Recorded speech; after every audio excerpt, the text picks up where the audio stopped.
Chapter 497. Go to the magnificent Tang Corp's HQ tomorrow. Remember to call Kongxia by name. She's also one of us, so she'll sign a contract with you to sell you 20,000 bottles of God's nectar every year. Tan Xiao smilingly said. I'll keep it in mind, boss, said Kawako respectfully. About the medicinal pills, boss. You can rest assured about the medicinal pills. Someone will give you the cultivation resources shortly after you return to Japan. Tan Xiao smilingly said. However, I have a few medicinal pills here. Take them back and consume them on your own. I believe that with the help of these pills, your cultivation will advance by leaps and bounds in a short period of time. Having said that, Tan Xiao then took out a jade bottle from his interspatial ring and handed it over to Kawako. Kawako's eyes lit up and she gratefully said, Thank you, boss. No need to thank me. Tan Xiao waved his hand and said, You must perform well in tomorrow's show without revealing any flaws. I'll also make 2 of them stay in the list of names you gave me. Else, it'll be inconvenient for you to explain some things after you return to Japan. This subordinate understands, boss, said Kawako respectfully. As Kawako left, Tan Xiao glanced at Taijon Kue and exhorted, I'll be watching your show tomorrow night. I hope you won't take it lightly and make unnecessary mistakes. Kawako is one of us, so I hope you can trust her completely in the future. But she's a Japanese boss, said Taijon Kue hesitantly. She's also the eldest daughter of the Yamamoto family. I understand your concerns, but her credibility is higher than those outer members of the Everlasting Feast Hall, said Tan Xiao calmly. Furthermore, her identity is very important, and she'll be an important figure for me to launch some plans in the future. If she's trained well, I'll be able to do whatever I want in Japan in the future. Taijon Kue was silent for a moment before he solemnly nodded and said, Since you said so, I'll naturally treat her as one of us in the future. You can rest assured that we won't make any mistakes in tomorrow's show. Tan Xiao patted his shoulder and said with a smile, Remember this place. Let's go back first. This time, she has brought a lot of precious herbs and ores. I need you to transport these things to my residence in the South Gate town. Yes. Taijon Kue said respectfully. October 5th. After Tan Xiao got up and washed up, he went to the living room on the first floor. What surprised him was that other than his mother sitting on the sofa in the living room, Long Jingyu was also in high spirits with a smile on his face. Yo, young Master Long, when did you come back? Tan Xiao smiled and walked over. Long Jingyu got up and stepped forward to hug Tan Xiao. Then he smilingly said, I just returned to Star City last night. The reconstruction project in Nine Dragons Island is progressing smoothly and is expected to be completed by June next year. The reason I came back this time is because there's a problem with the construction in Walled Hill Village, so I came back to solve it. Tan Xiao stared blankly and asked with a confused expression, How could there be a problem in Walled Hill Village? What is it? It's not a big deal, said Long Jingyu with a smile.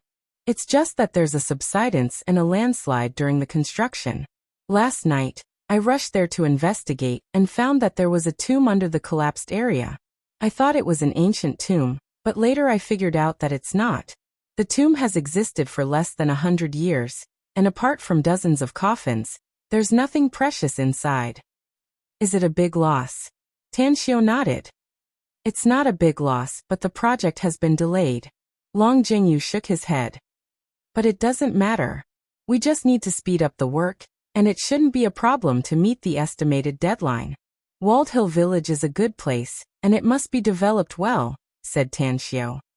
Especially the quality issue, we must not make any mistakes, else it will bring a lot of negative impacts to the Long Group, and even the new city we invested in. The smile on Long Jingyu's face slowly disappeared as he nodded and said, Don't worry. I'm well aware of it. Besides, my dad has been paying attention to this matter recently. I even heard that he personally took the quality inspection supervisor to check it several times. There won't be any problem. Tan Xiao nodded and asked, Then why did you come here so early in the morning? Is there something else? Long Jingyu said with a smile, Last night, I learned that you don't need to go to Star City Chinese Medical Hospital to provide medical services today. so I wanted to invite you to the new city to have a look. The foundation of dozens of buildings there has been completed. You're one of the most important investors. Don't you want to go there and have a look? What's there to see? Tan Xiao snappily said. Kong Xia often goes there, so it's fine with her supervision. I have a lot of things to do, so I'll stay at home for a day. I have to rush to the imperial capital tomorrow. I haven't had a good chat with my mom since I came back this time. Xiao, Su Lingyun said with a smile on the corner of her mouth. Since Zhengyu has come to see you, you should go with him. You have to come back every day anyway, so just come back early. Yesterday, your dad said that the three of us will go to the imperial capital together during your vacation. Since you're going there tomorrow, let's go together to see your grandpa. All right, then let's go together tomorrow, Tan Xiao said with a smile. After breakfast, Tan Xiao and Long Jingyu left Southgate Town. They didn't rush to the new city's construction site, but went to the Long family to see Long Hanwen. After chatting with him for a while, they went to the new city's construction site. How is it? The scale is not small, right? Long Jingyu jumped on the roof of the Land Rover and said with a smile, while pointing to the surrounded construction site. Tan Xiao stood beside him and lightly said, "It's just as so. I've seen a construction site hundreds of times bigger than this." Long Jingyu rolled his eyes and snorted. Keep bragging. If it's hundreds of times bigger than this new city's construction site, then we can build a new imperial capital. That's right, I want to ask you something. What is it? Tan Xiao said with a smile. Long Jingyu said, "What's your plan after the new city is built? Do you want your magnificent Tang Corporation to order some shops or residential buildings to store them? I'm telling you, once we start selling the new city, I'm afraid the sales will be crazy. Even though the price will be very high, if you buy it and hold it for a few years, the price might even double." How much can your Long family hoard at that time? Tan Xiao said with a smile. Long Jingyu said confidently, "At the very least, we can hoard hundreds of shops and hundreds of luxury residential houses." Are you sure your Long family can afford that much money? Tan Xiao asked with a strange expression. Don't we still have the bank? Long Jingyu said with a smile. Once the Nine Dragons Island project and the Walled Hill Village project are finished, our Long family will be able to withdraw a lot of funds and return it to the bank. Tan Xiao couldn't help laughing and said, "So this is your Long family's idea, huh? My magnificent Tang Corporation can naturally see the appreciation of the new city's real estate, but I'm not sure how many houses we can hoard. Let's wait for the official opening and see how much money the magnificent Tang Corporation can afford." The magnificent Tang Corporation's recent development is simply making me jealous, Long Jingyu said with a smile. I'm really helpless. Why didn't I get involved in it? Long Jingyu said with a smile.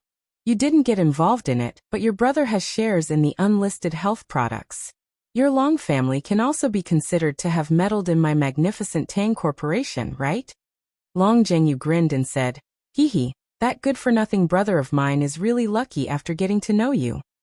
Long Jingyu grinned and said, "Judging from your magnificent Tang Corporation's God's Nectar, scar removal cream and skincare lotion, I'm sure the health products business will be booming."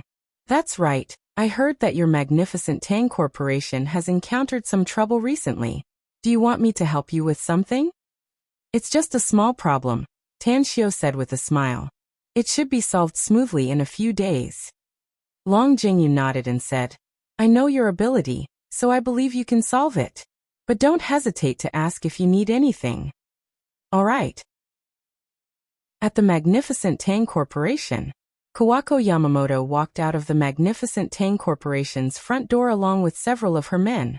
After a discussion with the company's general manager, Kong Xia, Kawako smoothly signed a contract with Kong Xia, whereby she would be able to order 20,000 bottles of God's Nectar from the magnificent Tang Corporation every year. Above the building at the window of the general manager's office, Kong Xia wore a smile on her face as she looked at Taizhong Kue, who came out from the next room and asked, Did you find anything? One of the people on the list given by boss turned on his mobile phone when you were talking with Kawako, said Taizhong Kue. The content of your conversation should have been clearly heard by the boss behind the scenes. I originally thought that they would report to the boss behind the scenes after they left, said Kang Xia with a smile. But I didn't expect them to be so direct and bold. It seems that it will be a bit difficult for Kawako to smoothly become the patriarch of the Yamamoto family. The Yamamoto family has a large number of members, and is a huge force with intense infighting among them, said Tai Zhongkue. It's indeed not an easy task for Kawako to become the patriarch of the Yamamoto family. Furthermore, Japan is a male-dominated country, and women have a very low status there, which makes it more difficult for Kawako to become the patriarch of the family. Though I don't believe in Kawako's ability, I believe in Boss's ability, said Kang Xia with a smile. Since he wants Kawako to become the future patriarch of the Yamamoto family and the sect master of the North Star One Blade School, he can definitely do it. Tai Zhongkue nodded and said, Chief Kang, if there's nothing else, then I'll go prepare first. We still have a big show to perform tonight after we're done with this show. Kang Xia said with a smile. Come on. I hope you can satisfy boss. I will. The night was hazy. Inside a dilapidated courtyard in a residential area in the southern suburbs of Star City, dozens of elite experts from Japan were hiding in every corner. Inside the house, Kawako Yamamoto was wearing a night suit, wiping the scimitar in her hand with a solemn expression. On the chair opposite her, Ono Takayama was smoking a cigarette with his eyes gleaming. Miss, it's almost time. We should act now. Chapter 498. Dressed in a night suit, Kawako, who was sitting quietly on a chair with her eyes closed, suddenly opened her eyes. A glint flashed in her eyes as her vision fell on Ono Takayama. Are you in a hurry? Kawako's voice was full of indifference. It's not that I'm in a hurry, said Ono Takayama. It's just that we need to implement the action plan as soon as possible. Based on my many years of experience, the best time to act is 1 or 2 o'clock in the middle of the night. The best time? Kawako secretly sneered inwardly. According to her and Tanshio's plan, they would rush to the vicinity of the magnificent Tang Corporation at 2 o'clock in the night and attempt to steal the company's HQ building's core information.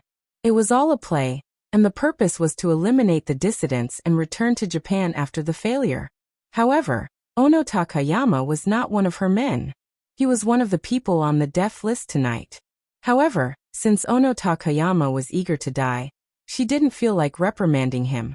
She slowly got up and lightly said, Go outside and arrange the vehicles. Let's go there now. Outside the courtyard, 2 SUVs and a minibus were parked there. As everyone boarded the vehicle, it started and rushed toward the magnificent Tang Corporation's HQ. Kawako, who was sitting in the back seat, glanced at the back of Ono Takayama's head in the front seat with her cold eyes. She was silently thinking about the arrangements for returning to Japan. A few minutes later, outside the dilapidated yard, more than a dozen ghostly figures approached silently. After a sharp dagger pierced through the heart of an expert of the Yamamoto family, who stayed behind to guard the medicinal herbs, the others also took action and killed 4 experts of the Yamamoto family inside. Who the hell are you? The remaining 2 experts of the Yamamoto family had their complexions change. They didn't move, but quickly retreated a dozen steps back and grabbed their machetes to aim at the mysterious expert who suddenly appeared. The one who picked up the goods. A stalwart man indifferently replied. The 2 experts of the Yamamoto family exchanged glances, and then one of them quickly said, The password to pick up the goods. Boss Tang, said the stalwart man lightly. The 2 experts of the Yamamoto family immediately heaved a sigh of relief after hearing it. One of them walked a few steps forward and pointed to the 6 big iron boxes piled up in the courtyard and said, The password to pick up the goods is correct. All the herbs and ores are inside. You can take them. Saying that, he and another expert of the Yamamoto clan took out sharp daggers from their bosoms and stabbed them into their bodies. However, the 2 of them avoided hitting the vital parts. In addition, they immediately took care of the wounds. Although it looked terrible, at least it was not a problem for them to stay alive. The stalwart man nodded through a porcelain bottle and said, There is medicine for treating wounds inside. It is effective for your wounds. Apply it externally. With that, He immediately ordered the others to move the 6 metal boxes out and quickly left the courtyard, disappearing into the distant night. Brother Dalong, who are those people? This is too terrifying. Not only can they identify us in the dark, but they are also very strong. We are no match for them. An expert of the Yamamoto family picked up the porcelain bottle, sprinkled the medicine on the wound, and asked curiously. Another person said, I don't know either, but Miss said that those people are our own people. I'm guessing that if those people aren't experts of the North Star One Blade School, then they must be experts that Miss has secretly trained. Looks like our young Miss is really amazing. Of course. It was 2 o'clock late at night. The vicinity of the magnificent Tang Corporation's HQ appeared dim under the illumination of the lights. In the nearby dark corners, experts of the Everlasting Feast Hall were hiding. Under the dim light, there were more than a dozen experts of the Everlasting Feast Hall with work cards hanging on their chests, strolling around. These dozens of people, they were the ones who pretended to be members of the National Security Department. Their mission was very simple, to deliberately let the Yamamoto clan's martial artists see them. After the plan was completed, they would report the situation to the family's top brass. On a window on the 6th floor of the magnificent Tang Corporation's HQ, Tanshio stood with his hands crossed behind his back, quietly observing the situation behind the building. Beside him, Taizhongkue was holding a night vision goggles and constantly scanning the situation below. Boss Kawako Yamamoto has arrived. Taizhongkue put down the goggles and turned to look at Tanshio. Tanshio nodded and said, Go. Don't mess up this play, else it will be very disadvantageous to my plan in Japan. Remember to clearly identify those who should be killed and injure the others. Let them escape. Understood. Killing intent flashed in Taizhongkue's eyes. He cupped his fists and immediately left. Originally, Tanshio didn't plan to come here personally, but he was still worried about the situation here, so he personally came here. Kawako Yamamoto had told him that she had reported to the Yamamoto family about the mysterious disappearance of the members of the other countries and forces in Star City. Considering the situation tonight, even if her team's operation failed, the fact that they could escape proved that they were stronger than the major forces of the other countries. She even signed an agreement with the magnificent Tang Corporation. Although she could only get 20,000 bottles of God's nectar every year, it was much better compared to the forces of other countries. Who are you? Shortly after, a roar broke the silence of the night.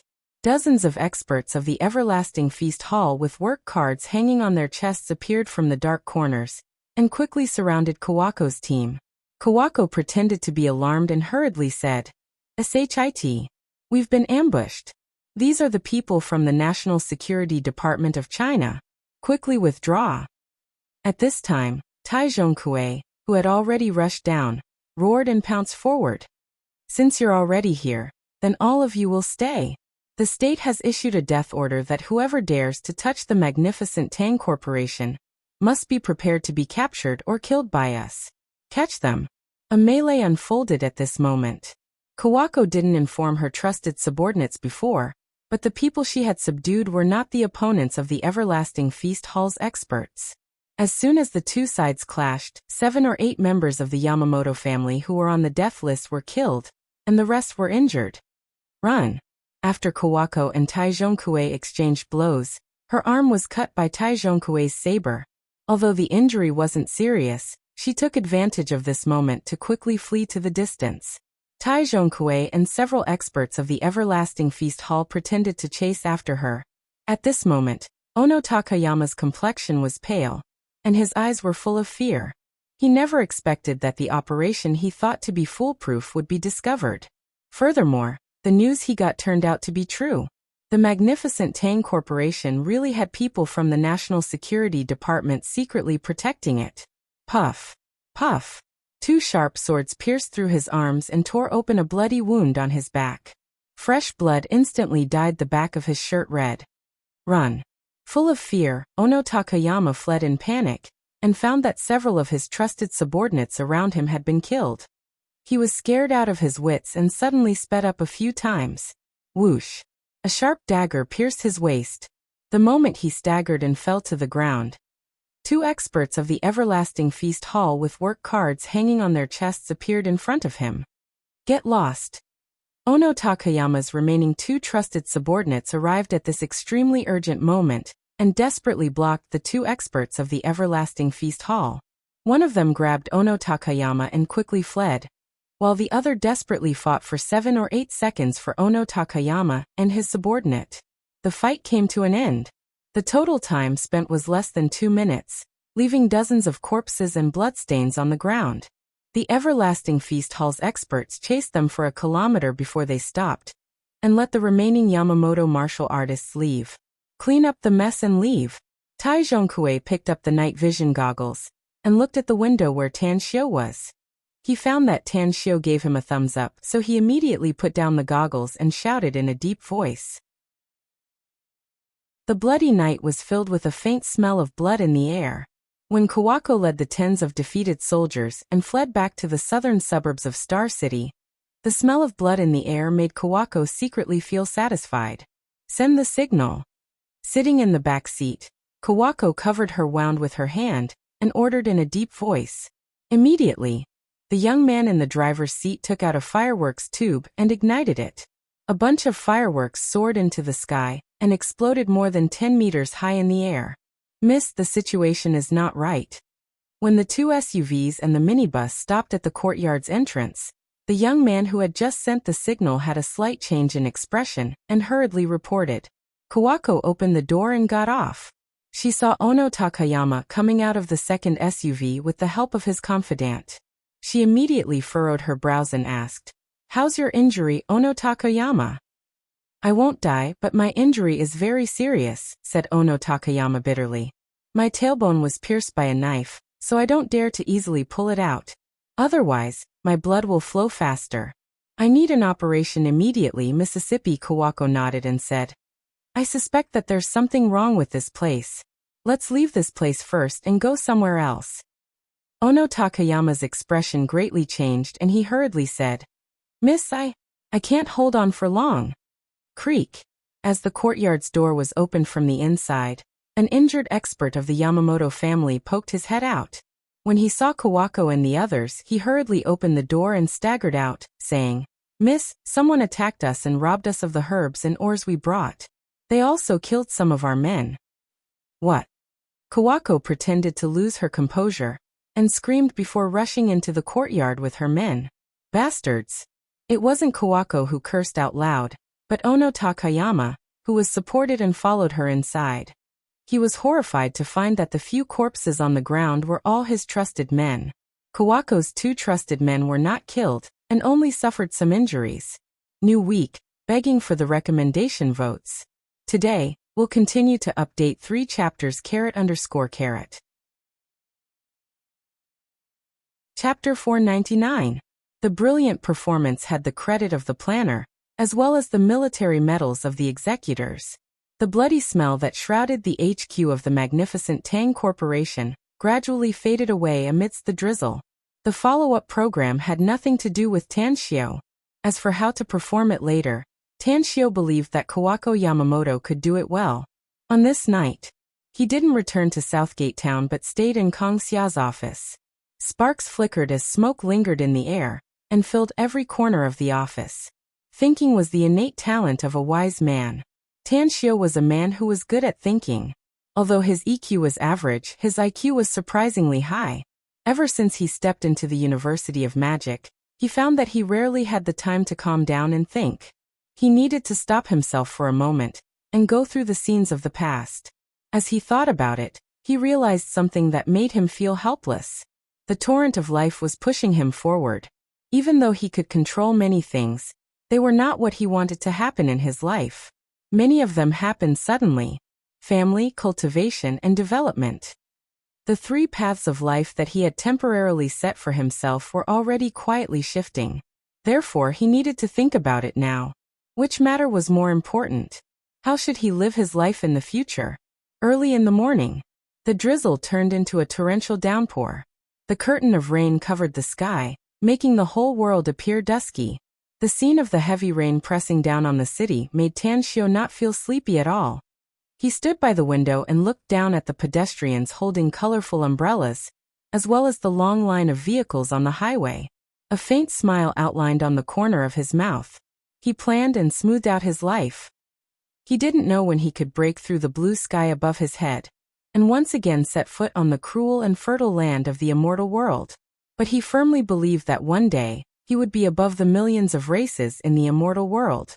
What he needed to do in the days on Earth was to enjoy the warmth of his family, as well as cultivate diligently and cultivate his own forces. Pa! The door was pushed open, and Kong Xia, who was wearing high heels and carrying a high-end bag, walked in from the outside. When she saw the back of Tan Xiao standing by the window, her pair of bright eyes suddenly became incomparably bright. Her slender legs strode forward gracefully. She threw her bag on the sofa and hugged Tan Xiao's waist from behind. You didn't go back tonight? Tan Xiao tilted his head slightly and smiled faintly. I didn't go back. I'm thinking about something. Kong Xia released Tan Xiao and went to Tan Xiao's side, asking curiously, What are you thinking about?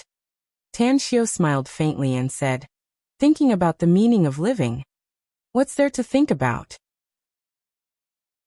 Kong Xia couldn't help laughing and said, Since we're still alive, we must live splendidly. We must feel that we haven't wasted our lives after we reach the end. Kong Xia, let's move the magnificent Tang Corporation's HQ, Tan Xiao said with a smile. Kong Xia stared blankly and curiously asked, Where are we moving to? We're moving to Shanghai, said Tan Xiao. Boss, although our company's income is good, and we also have a lot of spare money, I'm afraid it will affect our development progress if we move to Shanghai. Kong Xia hesitated. What I'm talking about is not moving out immediately.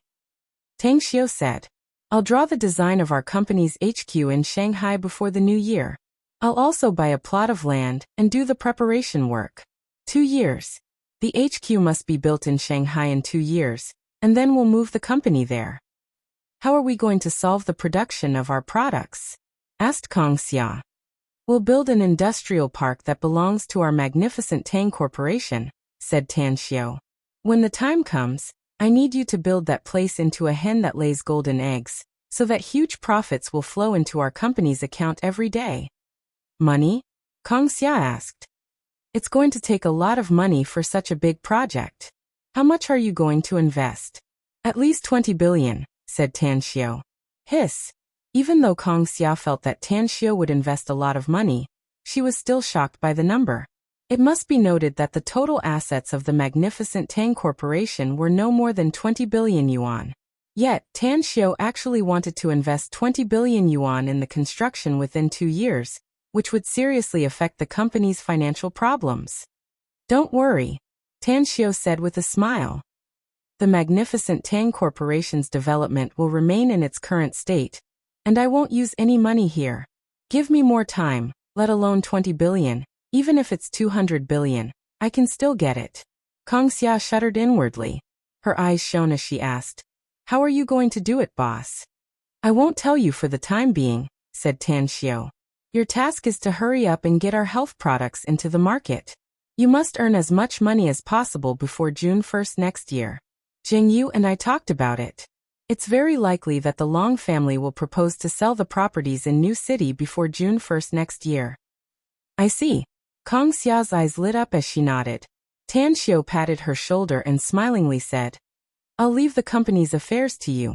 If you feel tired, spend money to poach outstanding management talents and train them as much as possible. The magnificent Tang Corporation's scale will continue to expand in the next few years, and we'll need a lot of talents when the time comes. We need to prepare for a rainy day. Don't worry. I know what to do, said Kong Xia with a smile. Since you know what to do, then I won't say anything more. Tan Xiao nodded. I'll accompany my parents to the imperial capital today, so I'll leave first. I'll directly return to Shanghai after I leave the imperial capital. Call me if you need anything. You're leaving today? Kong Xia's eyes were filled with reluctance as she subconsciously grabbed Tan Xiao's arm. At noon, Tan Xiao drove his parents on the road to the imperial capital. He didn't choose to take a plane due to the weather, and directly drove there instead. To his satisfaction, for women in their 30s had been quietly following behind him. They were the people whom Kawako had carefully selected from the North Star One Blade School's inner circle. Their files had already appeared in the North Star One Blade School's database of the school's death list. Night fell. 2 cars came out of the highway toll station, but they were stopped at the exit because their license plate number was limited. Xiao, you've been driving for 6 hours. Take a good rest. Let's go to the city after midnight. After getting off the car, Su Lingyun looked at Tan Xiao, who was smoking in front of the car, and said with a smile, I'm in a hurry, Mom. Going to the city after midnight will delay my discussion with Grandpa, said Tan Xiao with a faint smile. I just called Auntie, so I believe we'll be able to go to the city soon. Child, your auntie is so busy. How can you trouble her for such a trivial matter? Su Lingyun said with a smile. Just as he was about to speak, Tan Xiao suddenly furrowed his brows and saw several high-end sports cars rushing out of the toll station. The engines of those expensive sports cars roared as their speed kept soaring and quickly disappeared at the end of the road in the distance. The children of those big families in the imperial capital are really outrageous. Tang Yunda got off the car and sighed while shaking his head. With a big tree at home, they won't be affected by the wind and rain. It's their family background that gives them courage. Tan Xiao said with a faint smile. It's just that their way of driving will harm people. I know, right? Tang Yunda said.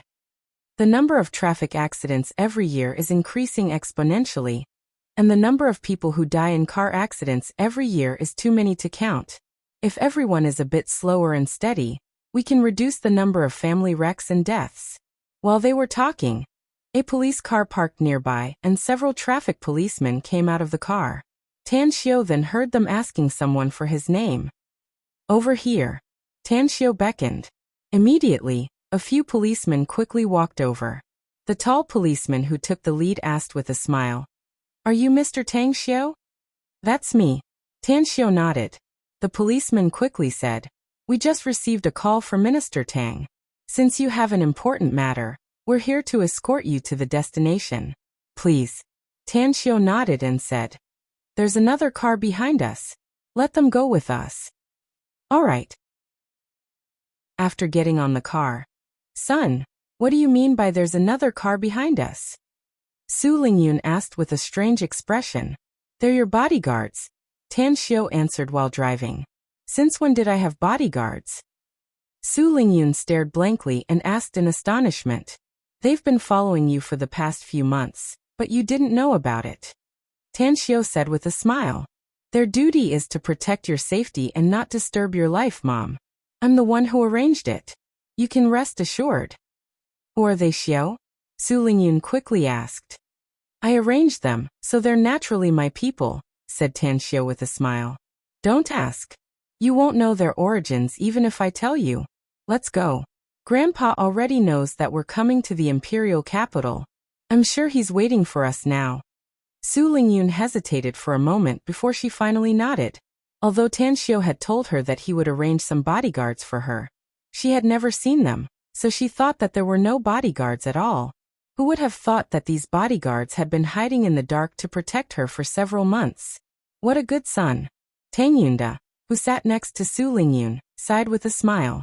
At the Tang family's ancestral residence, Tang Min was nestled on the sofa, looking at the steaming hot dishes on the table with a forced smile on her face. The old man and her mother looked outside from time to time, making her even more speechless. Mom, Dad, second brother and the others will be here for a while. How about we eat first? I was too busy at noon today, so I only had a simple bite. I'm so hungry now that my chest is sticking to my back. No. Tang Guosheng replied without hesitation. On the other side of the sofa, Tang Guosho smilingly said, Little Min, since your second brother and second sister-in-law are coming, I think we should wait for them. They drove here and didn't eat anything on the way.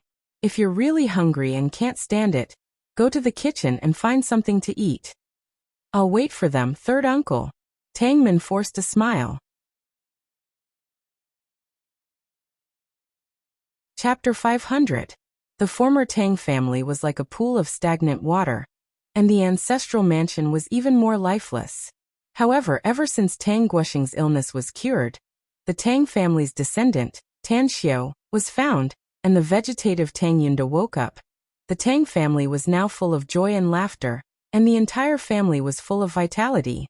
Especially, the competition between the Tang family and the Yao family in the south finally ended with the Tang family's overwhelming victory, making the Tang family feel proud and elated.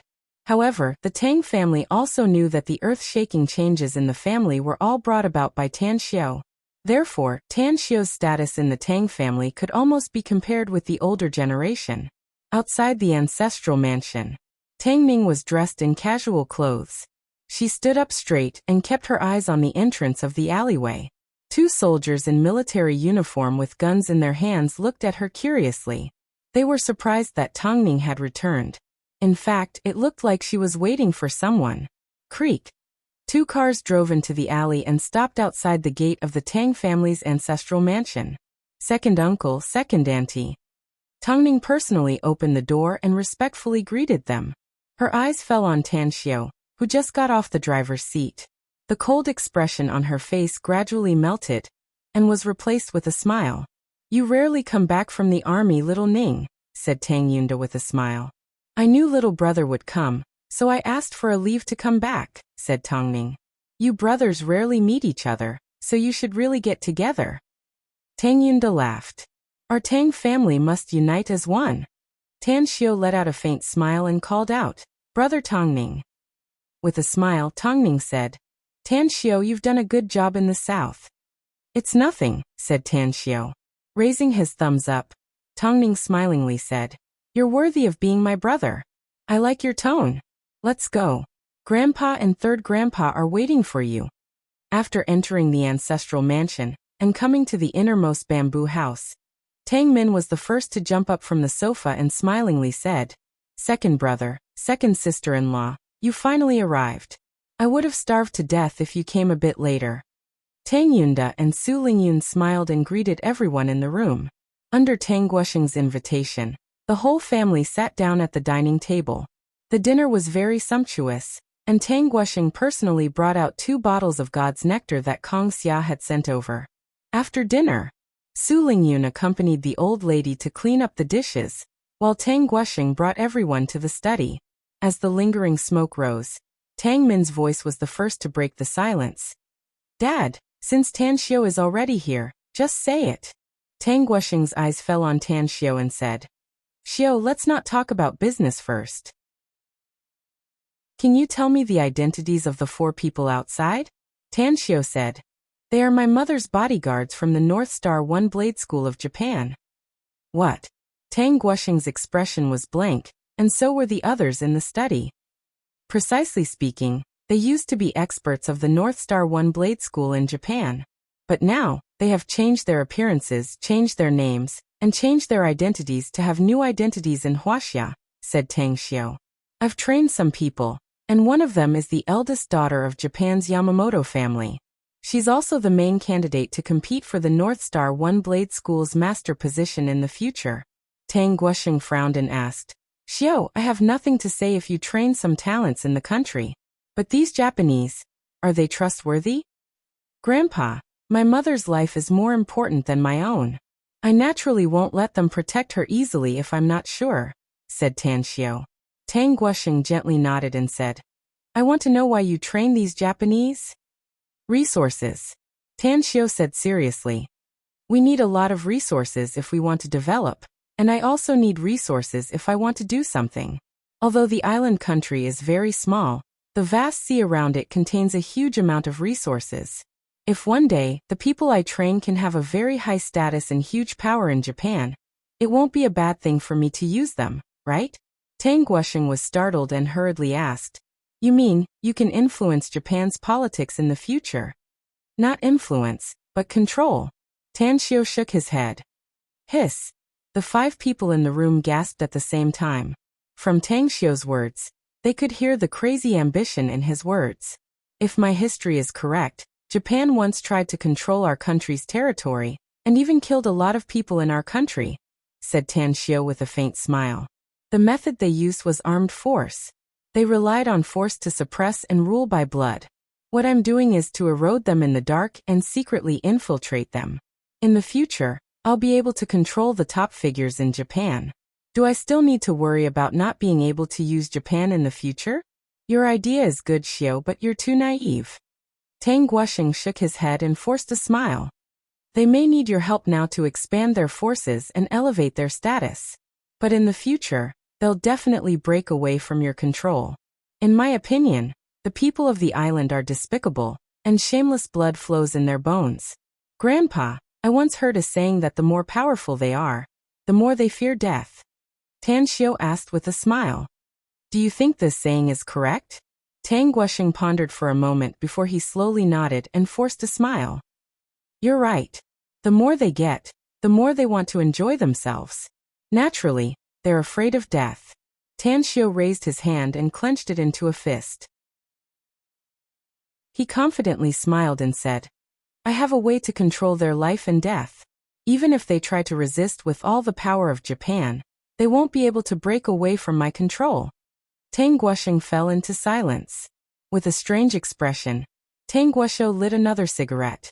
As for Tang Min, Tang Yunda, and Tang Ning, they looked at Tan Xiao incredulously with all kinds of thoughts churning inside their minds.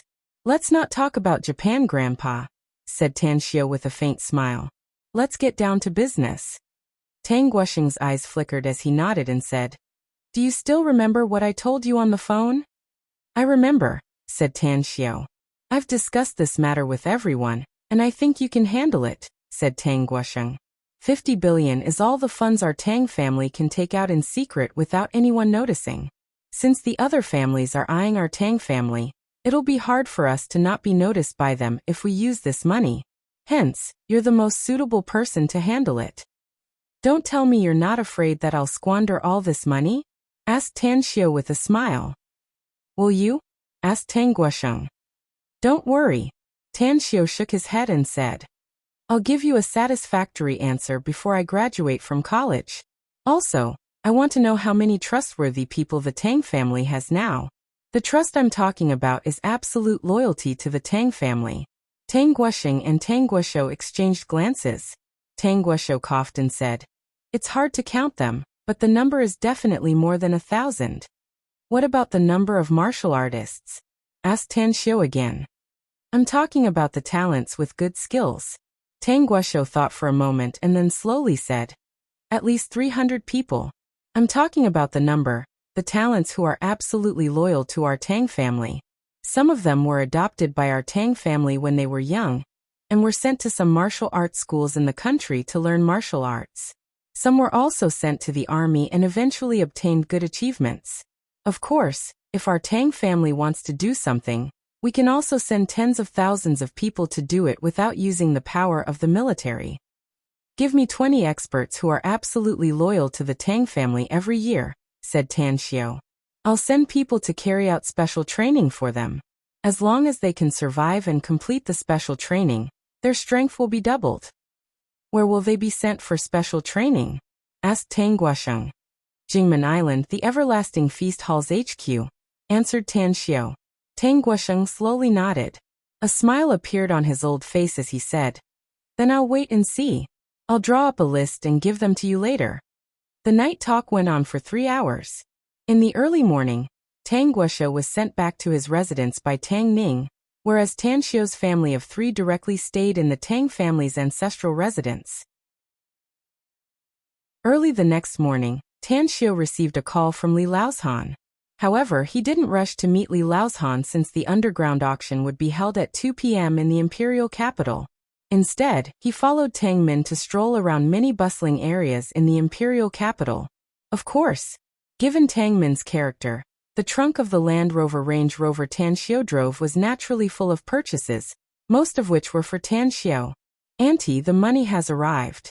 On the street with an endless stream of people, Tan Xiao, who was carrying a few bags in his hands, felt his mobile vibrate.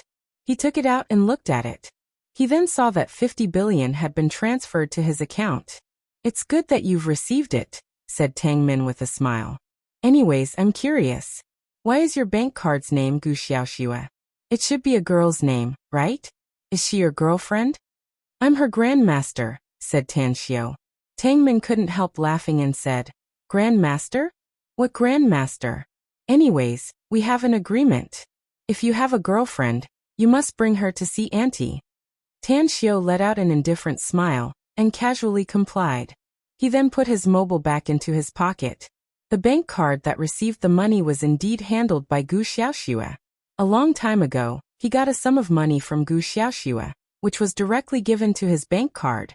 Now that his identity was exposed, the hostile families would definitely investigate his information, and the assets he had in the bank would probably be found out. Therefore, this 50 billion must be kept a secret. And now, there was a total of 60 billion in his bank account. Among them, he had more than 1 billion, and Gu Xiaoxue had transferred 9 billion to this account, which was to be used to establish a medicinal garden and raise the fierce beasts. With such a large sum of money, even if Tan Xiu didn't care much about money, he was still somewhat happy inside. Auntie, I won't accompany you for lunch. I'm going to see a friend in the afternoon, so I'll go with him, said Tan Xiu with a smile. All right. Tang Min smiled. Tang Min said with a smile, go do what you have to do. When you return to Shanghai, just let me know. Sorry, I was dragged away by some internet gurus in Guangdong province for a drink yesterday, which delayed the update of the 3rd chapter.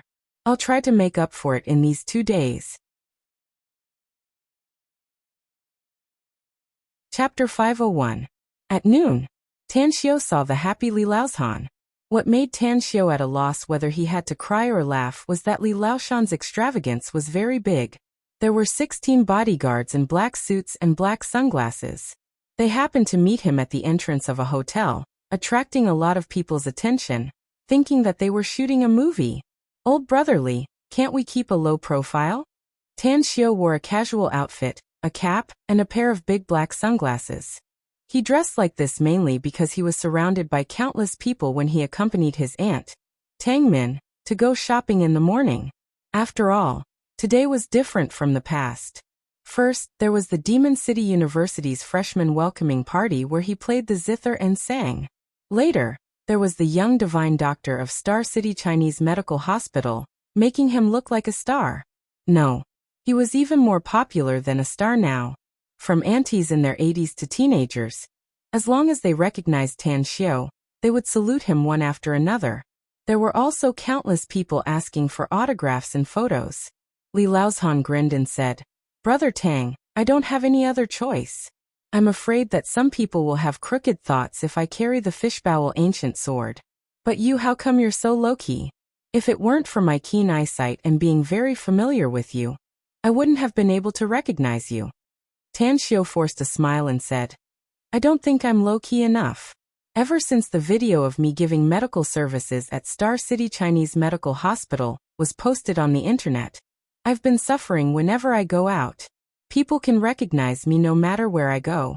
Now, I can't wait to go to H country and get my face properly plastic surgery. Ha ha ha. Li Laoshan burst into laughter and said, I've also seen the video of you giving medical services at Star City Chinese Medical Hospital. It's very good. Especially when she said that she wanted to donate money, it warmed my heart. This old brother of mine may not have any achievements in the medical field, but I do have a kind heart. Therefore, I also donated 1 million yuan to the Star City Chinese Medical Hospital's fund. I must say the fund column on the Star City Chinese Medical Hospital's official website is really good. It's transparent enough, and it's enough to make the good people who donate feel relieved. Tan Xiu smiled bitterly and said, regarding the donation, I did a good deed unintentionally. All right, let's not talk about this anymore. Let's talk about the underground auction. Where will it be held? The venue is very hidden, to the point that you can never imagine it, said Li Laoshan. Come with me. There are less than 2 hours left until the auction. If we hurry, we should be able to get there before 2 o'clock. Yongding River. It was one of the 5 major river systems in the imperial capital, the largest of the 5 major river systems in the High River, and the largest river system in the city. The underground auction would be held on the Yongding River. Old brotherly, are you mistaken? Are we really going to take this wooden boat to the underground auction? At a certain section of the river bank, Tan Xiu asked in disbelief as he looked at the dozens of small wooden boats in front of him, and the burly men in black suits with headphones. Li Laozhan grinned and said, "How about it? You didn't expect this, did you?" Every time the Situ family held an underground auction, it would always amaze everyone. This year's new trick really didn't disappoint me. Did you see that? I know those people on the boat in front. They're also here to participate in the auction. Tang Xiu looked around and nodded, praising. It's indeed novel and novel. These Situ family people are really imaginative. Let's go. Since we've come to the right place, let's go straight to the auction venue. I really want to see what kind of scene it is. Li Laozhan let out a faint smile, and came to the boarding gate side by side with Tan Xiu, but they were stopped by the ship guards. One of the burly men checked the invitation given by Li Laozhan and then said, "Mr. Li, you can only take 3 people to board the boat at most." "I know." Li Laozhan nodded. After boarding the boat with Tan Xiu, he gestured to 2 of the bodyguards. Then, the group of 4 boarded the boat and rowed toward the distance of the river. 10 minutes later, Tan Xiu finally saw the scene of the auction venue. He looked at the middle of the wide river, where a platform half a meter high was temporarily built and surrounded by small boats. Each boat was tied with iron chains, with 2 layers of chains extending to the shore. Old Brother Li, I'm also speechless after seeing this scene. Tan Xiu was at a loss whether he had to cry or laugh as he shook his head and couldn't help but sigh. Li Laozhan, on the other hand, felt that it was quite novel. He chuckled and said, "It's indeed very interesting. Look at those boats. Many of them are somewhat familiar, and I even know some of them. That's right, we're late, so I'm afraid we'll be the last ones, right? But it doesn't matter since it won't affect our bidding.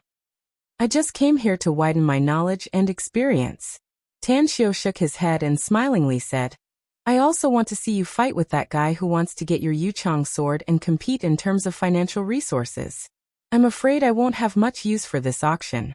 "That's right, if you don't have enough money for the auction, I can lend you some." "You're joking, Brother Tang." Li Laozhan couldn't help laughing and said, "The magnificent Tang Corporation may have made a lot of money recently, but we still need money in other places. Don't worry about it. I've prepared enough money this time. If it exceeds my budget, then the Yuchang sword will be sold at a high price. Are you really willing to part with it?" Tan Xiu's expression moved and he asked, "I'm a bit reluctant, but everything has its own value. If it exceeds that value, then the gains won't make up for the losses." Li Laozhan said. Tan Xiu gave him a thumbs up and praised, "Old Brother Li, you're really a hero among men. It's a pity that there's no wine, else I'd definitely toast you." Li Laozhan let out a strange smile and said, "Who said there's no wine? I dare say that someone will definitely send it to us in less than 3 minutes. Do you believe me? Someone will send us wine?" Tan Xiu was surprised. "Is it true or not?" Li Laozhan pointed to several rowing boats and smilingly said, "See that? Those boats should be delivering wine, fruit plates, and desserts to the guests." The clansmen of the Situ clan have one thing in common, and that is that they especially like to curry favor. They are very attentive when dealing with people. I heard that every time the underground auction is held, the guests will feel at home. Sure enough. A few minutes later, a small boat rowed to the side of Tan Xiu's boat. A stalwart man took a rope and fixed the boat on the iron cable. He then cupped his fists toward Li Laozhan's group of 4 and said, "Ladies and gentlemen, welcome to the Imperial Capital's auction. My Situ family is currently taking inventory of the items to be auctioned. If you also bring something you want to auction, you can get a registration form from me and then give it to me. After the valuation, I'll ask you whether you want to sell it or not." Li Laozhan took a rectangular wooden box from a bodyguard and handed it to the Situ family's stalwart man. He then filled in the information and signed the entrustment agreement with the other party. Then he took the tea, wine, fruit plates, desserts, and other things from the other party.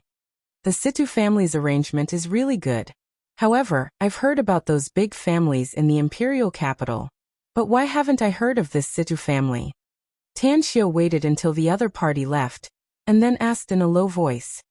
The Situ family is, after all, a member of the occult sect, and they don't have many family members, said Li Laozhan with a smile. Even if this family has huge wealth and a deep network of contacts, they don't involve themselves in politics after all. Each and every one of their family members is very low-key, so they don't have any fame. However, don't underestimate this family. I dare say that those medium-sized families in the imperial capital are on par with the Situ family. They're that powerful? Tan Xiu was surprised. A family that has been operating for 100 years may have a very deep heritage, said Li Laozhan. But the Situ family has been operating for more than 100 years. I heard that during the age of turmoil, the Situ family tried their best to hide themselves and greatly avoided the family's losses. Later, the torrent of reform also didn't have much impact on their family. Therefore, don't underestimate the Situ family. Having said that, Li Laozhan lowered his voice and continued, Brother Tang, you're a martial arts practitioner, so you should know that these families are not only interested in wealth and the power to control their family members, but also the strength and number of martial artists in the family. I heard that the Situ family is also a martial arts family, and each of their family members is a top-notch expert. The member of the Situ family who just delivered the things to us has a good skill. Tan Xiu nodded. Old brother Li, I'm afraid that your skill is slightly inferior to that person. Li Laozhan awkwardly said. Don't mention my meager strength, brother Tang. It's too shameful. Usually, I can only barely deal with a few punks.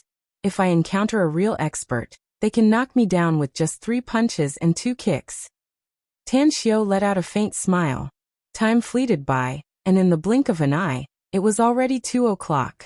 As more and more boats arrived, the number of guests who came to participate in the auction had exceeded more than 100. In other words, there were at least more than 100 guests who came to participate in the auction. It's almost about to start. Li Laozhan saw a woman in a red windbreaker and red leather boots step on the platform built in the middle of the river. He then touched Tan Xiu's arm and said. As Tang Xiu looked around, his expression suddenly turned blank. How come it's her? Tan Xiu raised his arm and rubbed his eyes. He found that he was not mistaken. The woman in red was Ouyang Lulu. However, Tang Xiu's surprise had yet to end, as another person appeared out of his expectation. Tan Xiu was very familiar with this person. She was someone he once hated and was hostile to, someone he could not wait to beat up. Brother Tang, my enemy is here.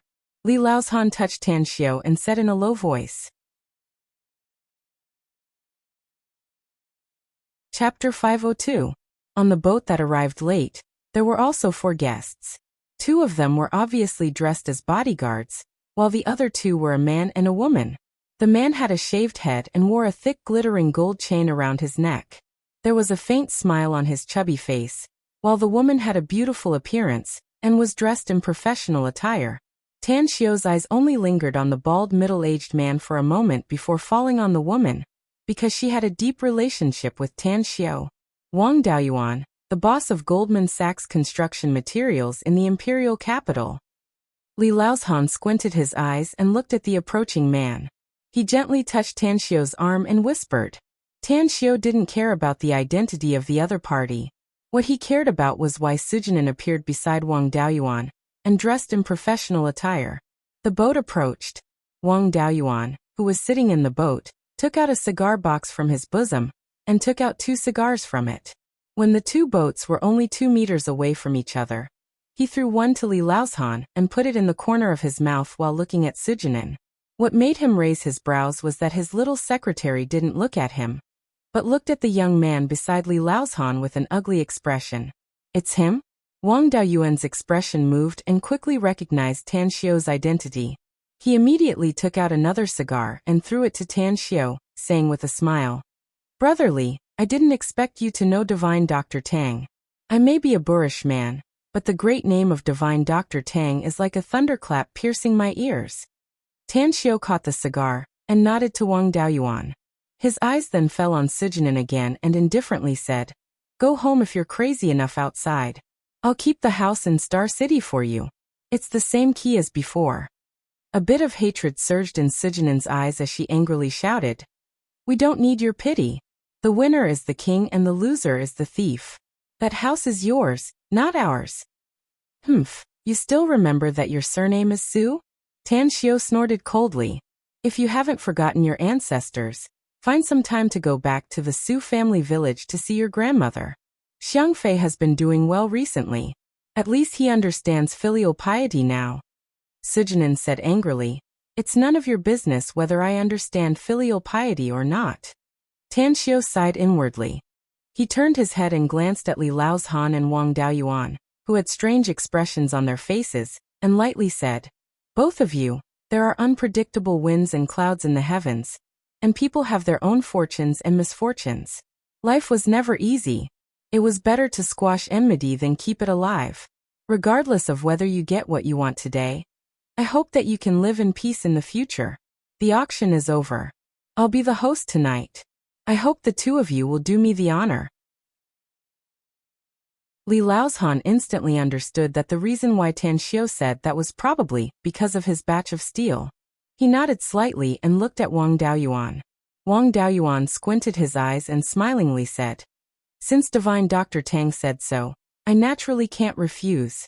As the local tyrant of the imperial capital, let me be the host tonight." Tan Xiao shook his head and said, "I must treat you to this dinner tonight. Consider it as me helping you resolve a small conflict. Don't worry. I'm a member of the Tang family, so I have the money to eat and drink." "A member of the Tang family?" Wang Daoyuan stared blankly for a moment before his pupils suddenly shrunk. His plump body instantly straightened up and said with a smile, "Since Brother Tang is treating me, then I'll definitely bring the god's nectar that I obtained with great difficulty." A smile appeared on the corner of Li Laoshan's mouth as he said, "Brother Daoyuan, since Brother Tang is treating us, then the god's nectar must be brought by him. In any case, none of us has more god's nectar than him." "Brother Tang can get a lot of god's nectar through his connections?" Wang Daoyuan was surprised. An angry look flashed in Sujinin's eyes as she sat next to Wang Daoyuan. But after hearing Wang Daoyuan's words, she lowered her voice and said, "Boss, he's the magnificent Tang Corporation's boss." "What?" Wang Daoyuan's complexion changed, and he looked at Tan Xiao with disbelief. With his keen hearing, Tan Xiao could naturally hear Sujinin's words easily. He then lightly smiled and said, "Yes, I'm the magnificent Tang Corporation's boss." With a shocked expression, Wang Daoyuan deeply observed Tan Xiao a few times and sighed.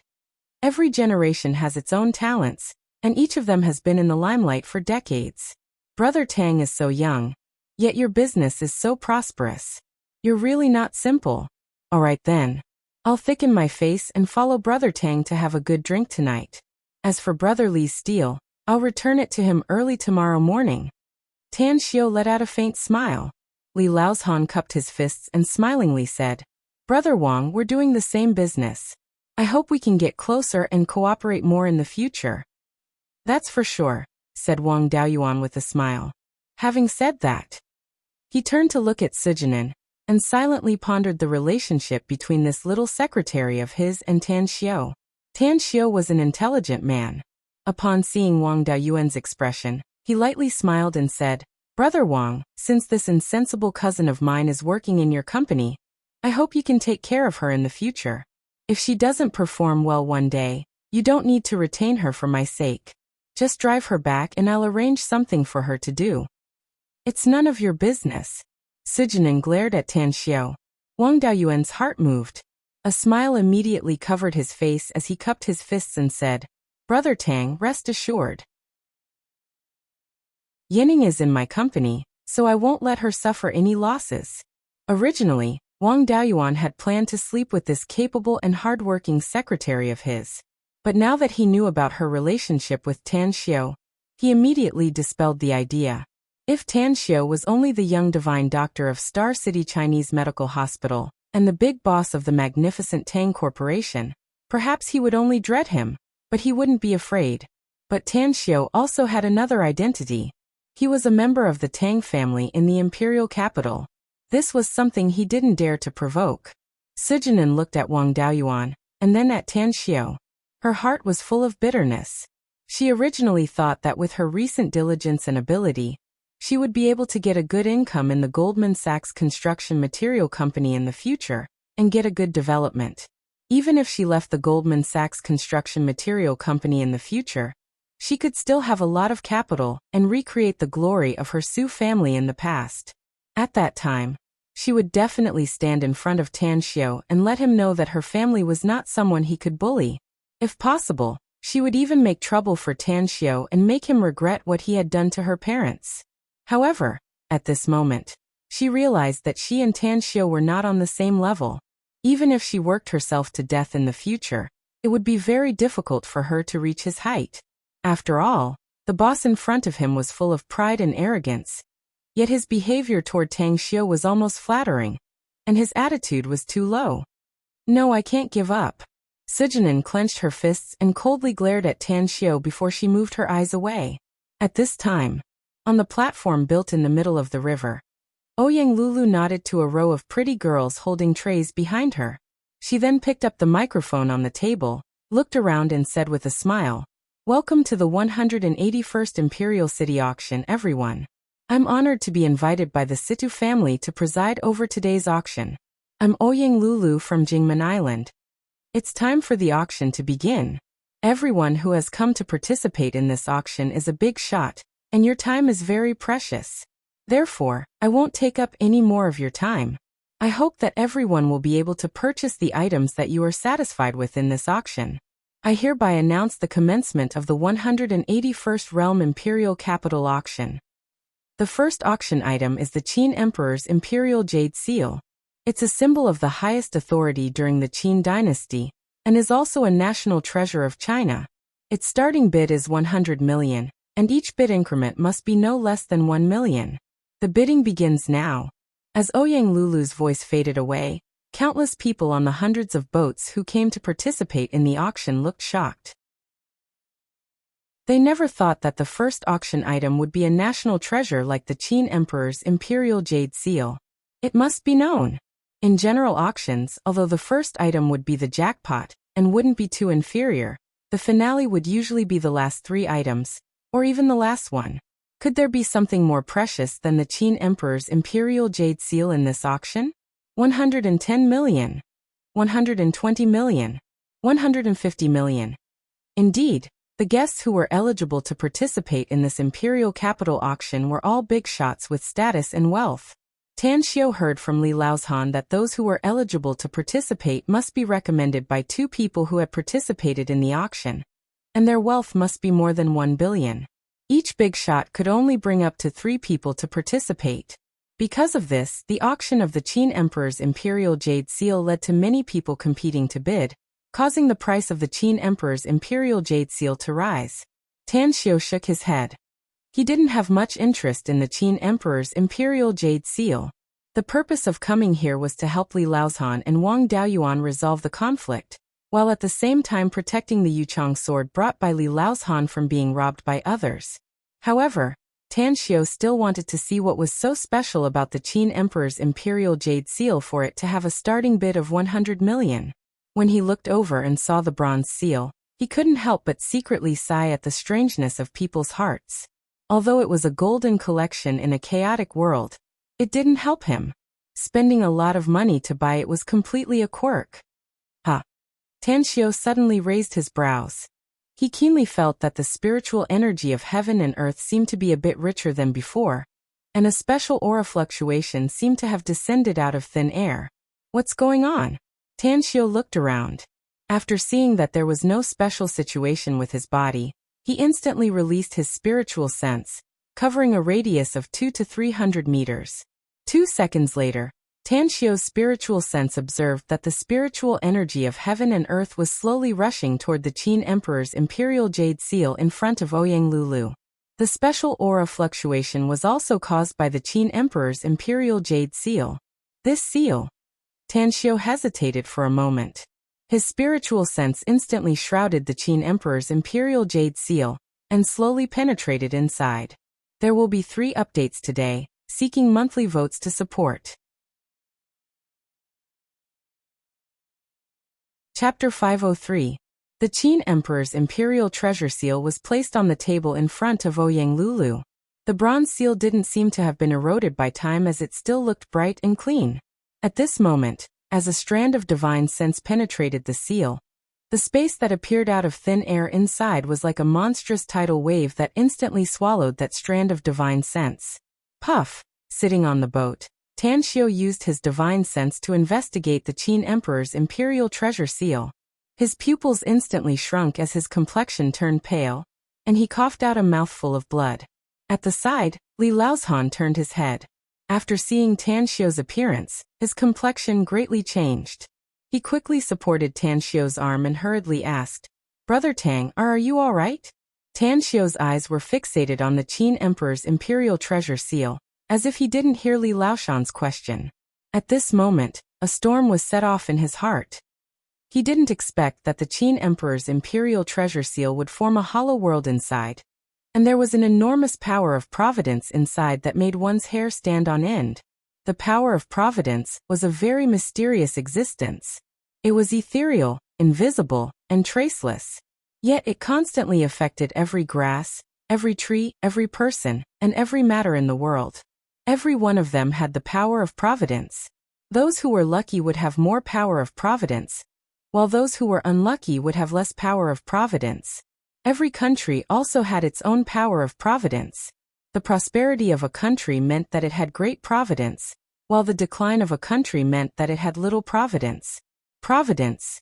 It represented a part of the heavenly Tao, and affected the trajectory of all things. With providence, a flood of good fortune would fill the heavens. With providence, a country would be safe and sound. When Tan Xiu was in the immortal world, he had been to countless countries and continents. He had experienced the rise and fall of countless dynasties, and obtained countless treasures. But he had never seen or heard of anything that could contain the power of providence. He never thought that there was some one-sided news from the God realm that said that when the power of providence reached a certain level, it could form a tangible form, like a stream of water. Boundless power of providence that's like an ocean. How much providence does one have to possess in order to form such a thing? Tan Xiu's shaken heart could not calm down for a long time. At this moment, he looked at the Qin Emperor's imperial jade seal with a burning gaze. Got it. He had to get it, no matter how great the price. Having obtained some information about the divine realm, he knew very well how precious the power of providence was. Even in the divine world, this item was something that countless true gods dreamed of obtaining. Although Tan Xiu still didn't know what the power of providence was used for. 280 million. 300 million. 310 million. The price continued to climb. There were at least 10 great figures who were interested in the Qin Emperor's imperial jade seal. However, even though he had a lot of money, he was still very cautious in increasing the price. Every time he increased the price, the amount was not very high. 1 billion. On the boat, Tan Xiu picked up Li Laozhan's bidding card, raised his hand, and said in a deep voice, "Hua." On the hundreds of boats, there were hundreds of rich and powerful big shots. Their eyes fell on Tan Xiu. Most of them recognized Tan Xiu's identity. He was the young divine doctor of Star City Chinese Medical Hospital. Therefore, whether it was because Tan Xiu's bid was too high, or because they didn't want to offend Tan Xiu, the young divine doctor, the number of bidders suddenly disappeared by 90%. On the platform in the river, Ouyang Lulu, the host, immediately felt happy when she heard the bid of 1 billion. However, the familiar voice made her curious. Following everyone's gaze, she looked at the source of the bid. Disbelief instantly appeared in her eyes. How could it be Tan Xiu? Ouyang Lulu raised the back of her hand and rubbed her eyes. After confirming that she was not seeing things, her beautiful face that could topple cities suddenly revealed a brilliant smile like a flower. 1 billion. 2 billion. 21 billion. The bidding stopped for a few seconds before it sounded again and again. However, the number of bidders had decreased by 7 or 8 times, with only 3 or 4 people still bidding. Tan Xiu raised the card in his hand again and shouted, 2 billion. Hua! The crowd was in a commotion. The guests on each boat whispered to each other. Divine Dr. Tang seems to be determined to get this Qin Emperor's imperial treasure seal. He even dares to bid 2 billion. Does he really have that much money at such a young age? Divine Dr. Tang and Li Laozhan are together? Isn't this Li Laozhan too much to help Tan Xiu? He actually took out 2 billion for him to squander? Could it be that Li Laozhan's closest friend is sick? Oh my, what a big deal. I thought this Qin Emperor's imperial treasure seal would sell for at most 1.8 billion. I didn't expect that Tan Xiu would raise the price so crazily. Could it be that he's working for the Situ family? Forget it. Tan Xiu is, after all, a divine doctor. Whose family doesn't have headaches and fever? If we have a bad relationship with him now, he won't have to refuse if we ask him for help later. I don't think this price is worth it. Forget it. Amidst the discussion, no one bid again. On the platform, Ouyang Lulu took the microphone and smilingly said, "Ladies and gentlemen, I really didn't expect that my sweetheart would come here today. He even has the courage to spend 2 billion to bid for the Qin Emperor's imperial treasure seal. I believe in his vision. This Qin Emperor's imperial treasure seal is absolutely a great thing. Is there anyone else who wants to compete with my sweetheart? If not, then I'd like to thank all of you for saving a lot of money for my sweetheart." As her voice faded away, the hundreds of big shots on the hundreds of boats roared with laughter. Many of them even loudly ridiculed Ouyang Lulu. However, Ouyang Lulu's expression didn't change. She kept cupping her fists to everyone and repeatedly nodded to express her gratitude. On the boat at the back, Tan Xiu was at a loss whether he had to cry or laugh as he looked at Ouyang Lulu's flower-like smiling face, as well as the jeering crowd around.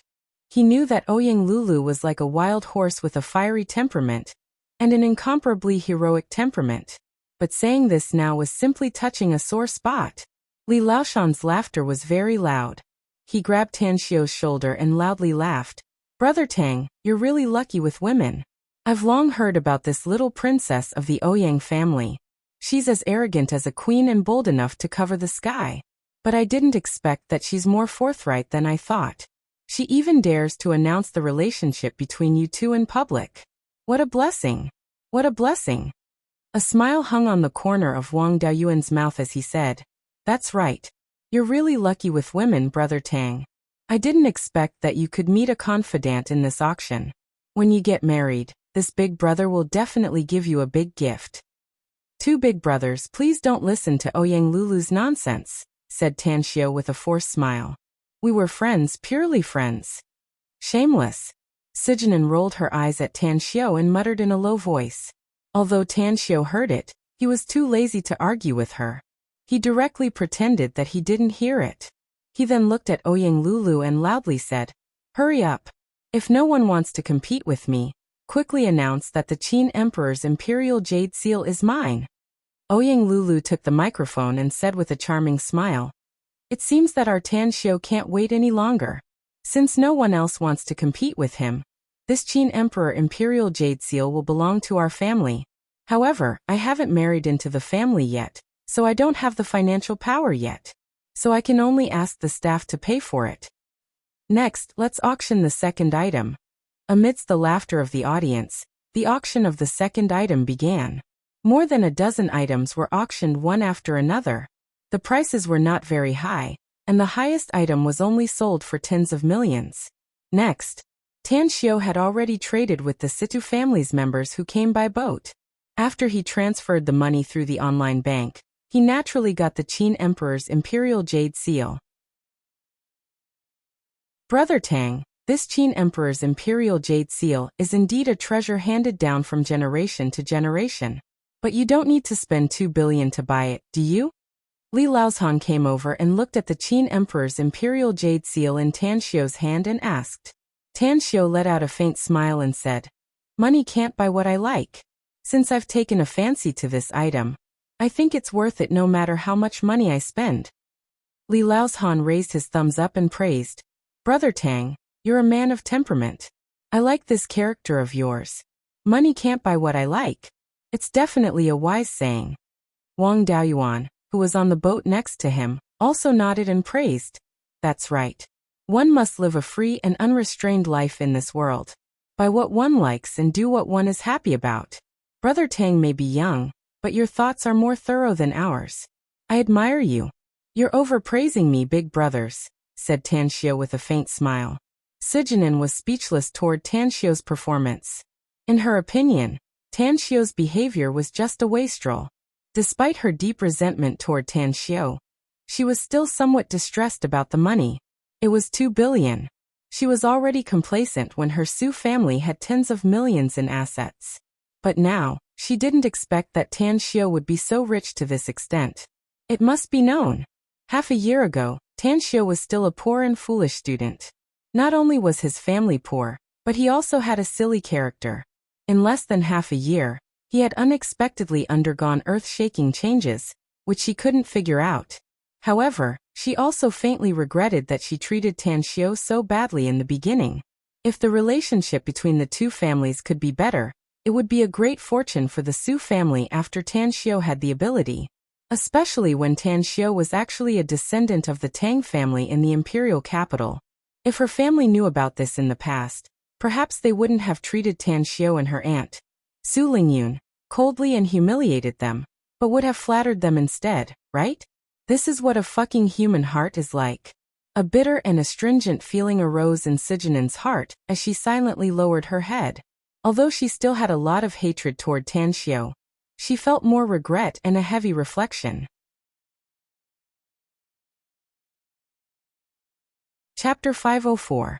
The auction progressed very slowly, and many items were sought after by many people. Tan Xiu didn't participate anymore. He sat quietly beside Li Laozhan and played with the Qin Emperor's imperial jade seal in his hand. He really couldn't figure out why this ordinary-looking seal made of bronze contained such an enormous amount of power of providence. However, since he couldn't figure it out, he was too lazy to think about it. While he was playing with the Qin Emperor's imperial jade seal, he would occasionally observe Sijinen. Although he didn't like Sijinen, she was his cousin after all. If she could repent like her brother, it would definitely be a pleasant surprise for his mother. 3.5 hours later, it was already 5:30 p.m. The auction was coming to an end. Due to Tan Xiu's mediation, Li Laozhan and Wang Daoyuan gave up on the auction of the Yuchang sword and the other ancient sword. After paying the Situ clan a penalty fee, they took back the two swords. On the platform in the middle of the river, Ouyang Lulu was in high spirits. A blue and white porcelain vase made from the Ming Dynasty's official kiln was auctioned off. She took the microphone and smilingly said, "Time flies. I never thought that the auction would come to an end so soon." Next, there were only 3 items left. I believe that these 3 items are definitely rare treasures. Whoever can obtain them would be extremely lucky. The next item to be auctioned is a hairpin made of a special material. Because it has its name carved on it, it is called the 9 Phoenix hairpin. The 9 Phoenix hairpin was very special. It was not an exaggeration to say that it was magical. Let me explain it to everyone. First, its material is special and extremely hard. The owner of the 9 Phoenix hairpin, who entrusted the auction to auction it, used a laser to cut it, but he couldn't damage it at all. Secondly, the wearer can feel the magical effect of being warm in winter and cool in summer. Can you believe it? It's just a hairpin, but it can make people feel cool in the hot summer and warm in the cold winter. Having said that, Ouyang Lulu looked at the pairs of eyes widened and incredulous expressions of the guests and loudly said, "That's right. What I said is all true. I wore the 9 Phoenix hairpin before, and it made me feel very comfortable. The credibility of the organizer, the Situ clan, is also unquestionable. Now I announce that its starting bid is 20 million, and each bid increment must be no less than 1 million. After saying that, she looked at the crowd below. 20 million. 21 million. The 2 rich women who had just arrived quoted almost at the same time.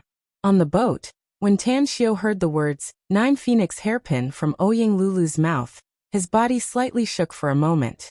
When his eyes fell on the hairpin, he immediately stood up. Although his actions had attracted the attention of many people, everyone still focused on the auction. 100 million. Tan Xiu said resolutely. Instantly, the expressions on the faces of the 2 wealthy women changed. Anger appeared in their eyes. Yang Lan, the big boss of the Buyuan group, had close to 10 billion yuan in assets and countless businesses. It could be said that her net worth had squeezed into the circle of the second-tier rich in the country. Most importantly, she was only 40 years old this year, and this family fortune was all earned by her own hard work. When she saw the 9 Phoenix hairpin, she was attracted by the golden hairpin and liked it even more.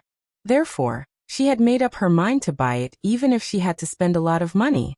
But who would have thought that someone would suddenly appear out of nowhere? And this person turned out to be the famous young divine doctor, Tan Xiao. She knew that Tan Xiao was rich. Otherwise, he wouldn't have bought the first item in the auction for 2 billion yuan. However, she was determined to get the 9 phoenix hairpin. 200 million.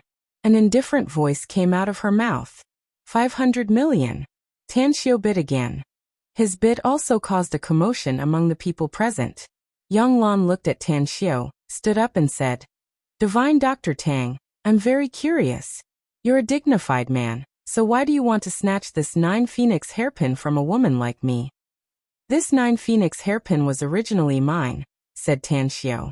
"I gave it to a junior, but she lost it. Now, it shouldn't be a problem for me to buy it back, right?" "It's yours?" Yang Lan frowned. After a moment of silence, she gritted her teeth and said, 1 billion. I'll give up if you can come up with more than 1 billion. 1 billion. Tan Xiao said resolutely. Yang Lan forced a smile and shook her head as she slowly sat down. In the end, the 9 phoenix hairpin was obtained by Tan Xiao. When he took the 9 phoenix hairpin in his hand, a complicated expression appeared in his eyes for a long time. This 9 phoenix hairpin was indeed refined by him.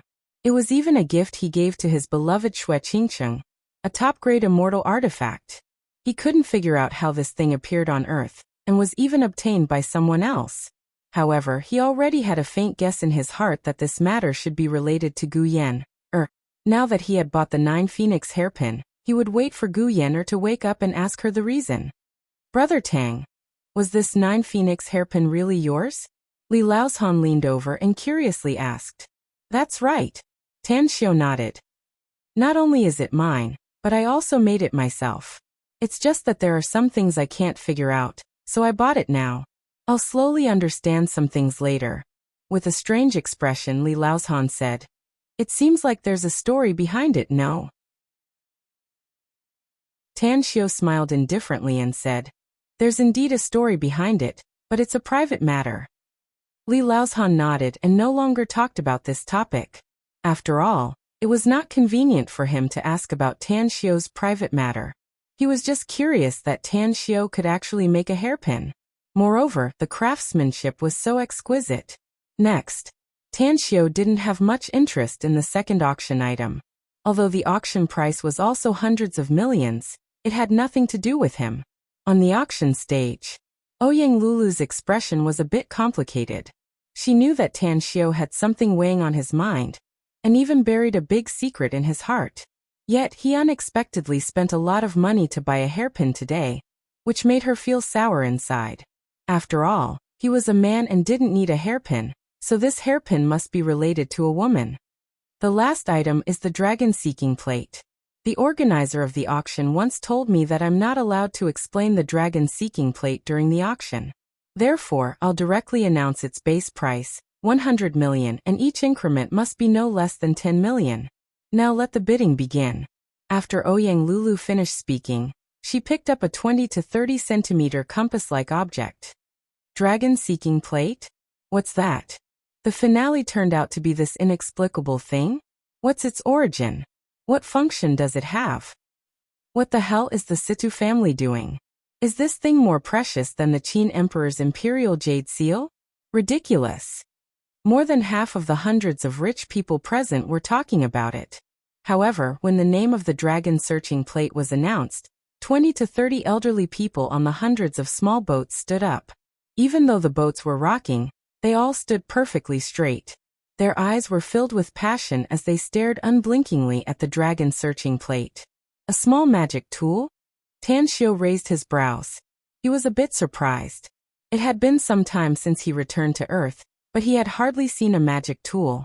Through his perception, he found that this magic tool had the function of seeking dragons and exploring caves. It was definitely a treasure in the eyes of those who dabbled in feng shui. I bid 200 million. 300 million. 500 million. 1 billion.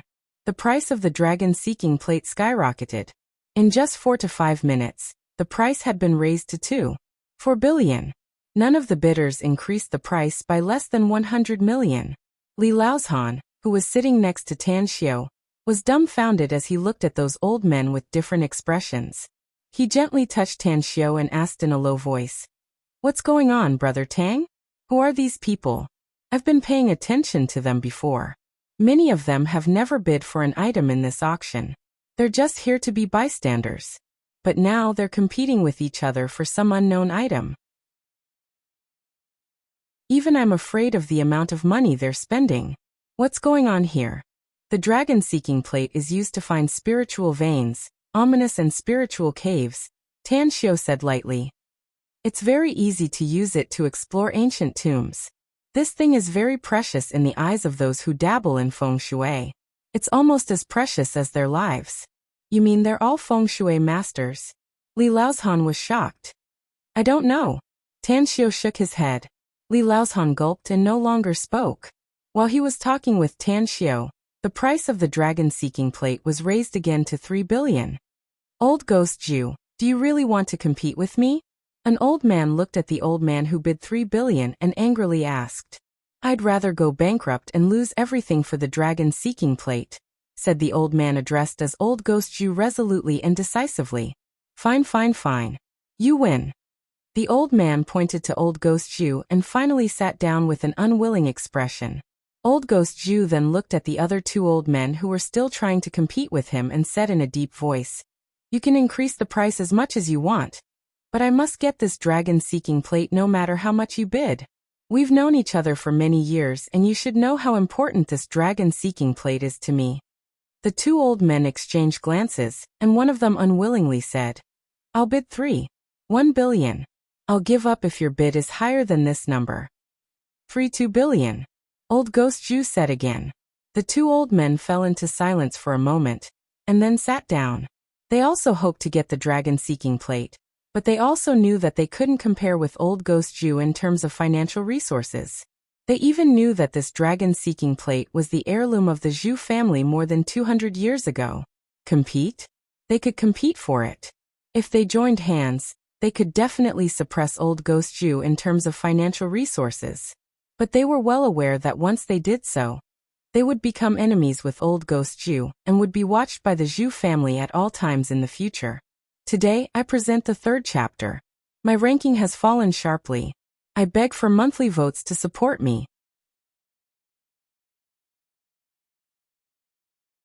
Chapter 505. The bidding for the last auction item, the dragon searching plate, was very fierce. The price kept rising and was finally bought by the old man surnamed Zhu, with a sky-high price of 2 billion yuan. This year's Imperial City auction had officially come to an end. Tan Xiu didn't participate in the bidding for the dragon searching plate, because he could have as many low-level magic tools as he wanted. There was no need for him to spend a lot of money to buy them. He was even confident that he would be able to refine such low-level magic tools when his cultivation was further improved. However, the emergence of the dragon searching plate made him see a business opportunity. Such a low-level magic tool could be sold at a high price of 2 billion yuan. He silently pondered whether he should wait for his strength to improve and refine dozens of magic tools to be auctioned. On the boat, Li Laozhan grabbed Tan Xiu's shoulder and smilingly said, Brother Tang, let's leave since the auction is over. I'm not interested in the banquet prepared by the Situ family. Wang Daoyuan shot him a look and smilingly said, Brother Li is right. The Situ family will host a banquet to entertain the guests who participated in the black market auction. However, only a few pure businessmen will participate in this kind of occasion. Those who stay to attend the banquet are all strange and eccentric people. Strange and eccentric people? Tan Xiu's expression moved and he suddenly said, 2 brothers, I've just bought 2 items and I've spent almost all my money. Since someone is treating us tonight, let's save some money. I'll present Buddha with borrowed flowers. Let's drink at the banquet. What do you think? Of course, I'll bring God's nectar. There are 2 boxes of it in the trunk of my car. We'll drink 1 box tonight and take the other one with us when Brother Wang leaves. Wang Daoyuan's expression moved and he smilingly said, God's nectar is the most precious gift nowadays. It seems like I've made a big profit today since I can get a box of it. Thanks a lot, Brother Tang. Then let's stay and attend the banquet arranged by the Situ family tonight. Li Laozhan shrugged and smilingly said. Since you're willing to stay, then I'll naturally do as I please. Brother Wang, although we had some conflicts before, it didn't affect us too much and we didn't suffer any losses. So, I think we'll get to know each other after a fight. Let's drink a few cups tonight. All right, I'll accompany you to the end. Wang Daoyuan laughed loudly. A small boat rode through the narrow river passage. Ouyang Lulu, dressed in red, stood on the bow with a smile on her face. When the small boat approached Tan Xiu's boat, she directly stepped on the bow and jumped to Tan Xiu's side. My Ouyang Lulu's eyesight is indescribable. If I had to use a word to describe it, it would be amazing. Darling, I just found out that you're really resourceful. You can be seen in all kinds of big scenes. Ouyang Lulu skillfully held Tan Xiu's wrist and said with a smile. Can you stop blowing your own trumpet? Tan Xiu shook his head and laughed. Let's talk about something serious. Why did you come to the capital? And he even became the host and auctioneer of the Situ clan's auction? Ouyang Lulu proudly said. I, Ouyang Lulu, have magical abilities and boundless magical power. My fame has spread all over the country. No, it should be the whole world. The Situ clan's patriarch has good eyesight, so he naturally begged me to be the host and auctioneer of the auction. Do you believe that I won't ignore you if you keep being so narcissistic? Tan Xiu pretended to be angry. Ouyang Lulu quickly waved her hand and said with a charming smile. No. You really have no sense of humor. The current patriarch of the Situ clan, Situ Boyang, is my mother's godfather, so he's also my god-grandfather. In any case, our family's villa in Shanghai has opened for business, so I don't need to worry about the management, so I came to the capital. Tan Xiu suddenly understood and said with a smile. Then, when are you going back to Shanghai? Tomorrow morning. Ouyang Lulu said. That's right. When are you going back? It seems that you're going to start school tomorrow. Well, I'm going to treat you to a meal tonight, Tan Xiu said with a smile. And I'll hitch a ride with you to Shanghai tomorrow. Is that okay with you? Ouyang Lulu looked at Li Laozhan before shifting her eyes to Wang Daoyuan and Sujinin. She then nodded and said with a smile. No problem. But you have to wait for me for a while. I'm going to greet my god-grandfather, and then we can go. Where are we going? Tan Xiu asked. Aren't we going to have dinner? Asked Ouyang Lulu. We're staying to attend the Situ family's banquet, Tan Xiu said with a smile. Ouyang Lulu looked dazed for a moment before she happily said, That's great. I'll introduce my god-grandfather to you. He knows you and is full of praise for you. Hey, Ouyang Lulu, can you not always say we and we? Tan Xiu was at a loss whether he had to cry or laugh. That's your god-grandfather. It has nothing to do with me. It's all the same, it's all the same. Ouyang Lulu smiled like a flower and waved her hand.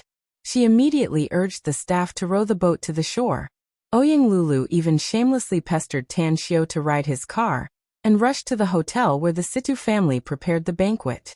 Li Laozhan handed the Yuchang sword he brought to the bodyguards, and sent them away. Wang Daoyuan also did the same. After handing the sword to the bodyguards, he took Sujinin and Li Laoshan's car to the hotel. Originally, Sujinin didn't want to go to the banquet, but Wang Daoyuan knew that Sujinin was Tan Xiu's cousin. In order to get along better with Tan Xiu, he finally made Sujinin compromise. At the Imperial Capital International Hotel.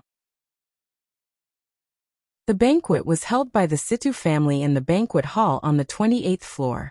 Along with the end of the auction, many guests who participated in the auction had already rushed over. The entire banquet hall was decorated extravagantly. Soft crystal lamps illuminated every corner of the hall, while beautiful waiters and waitresses served wine and snacks on the dining tables. What surprised every guest who arrived was that there were 2 bottles of God's nectar on each table.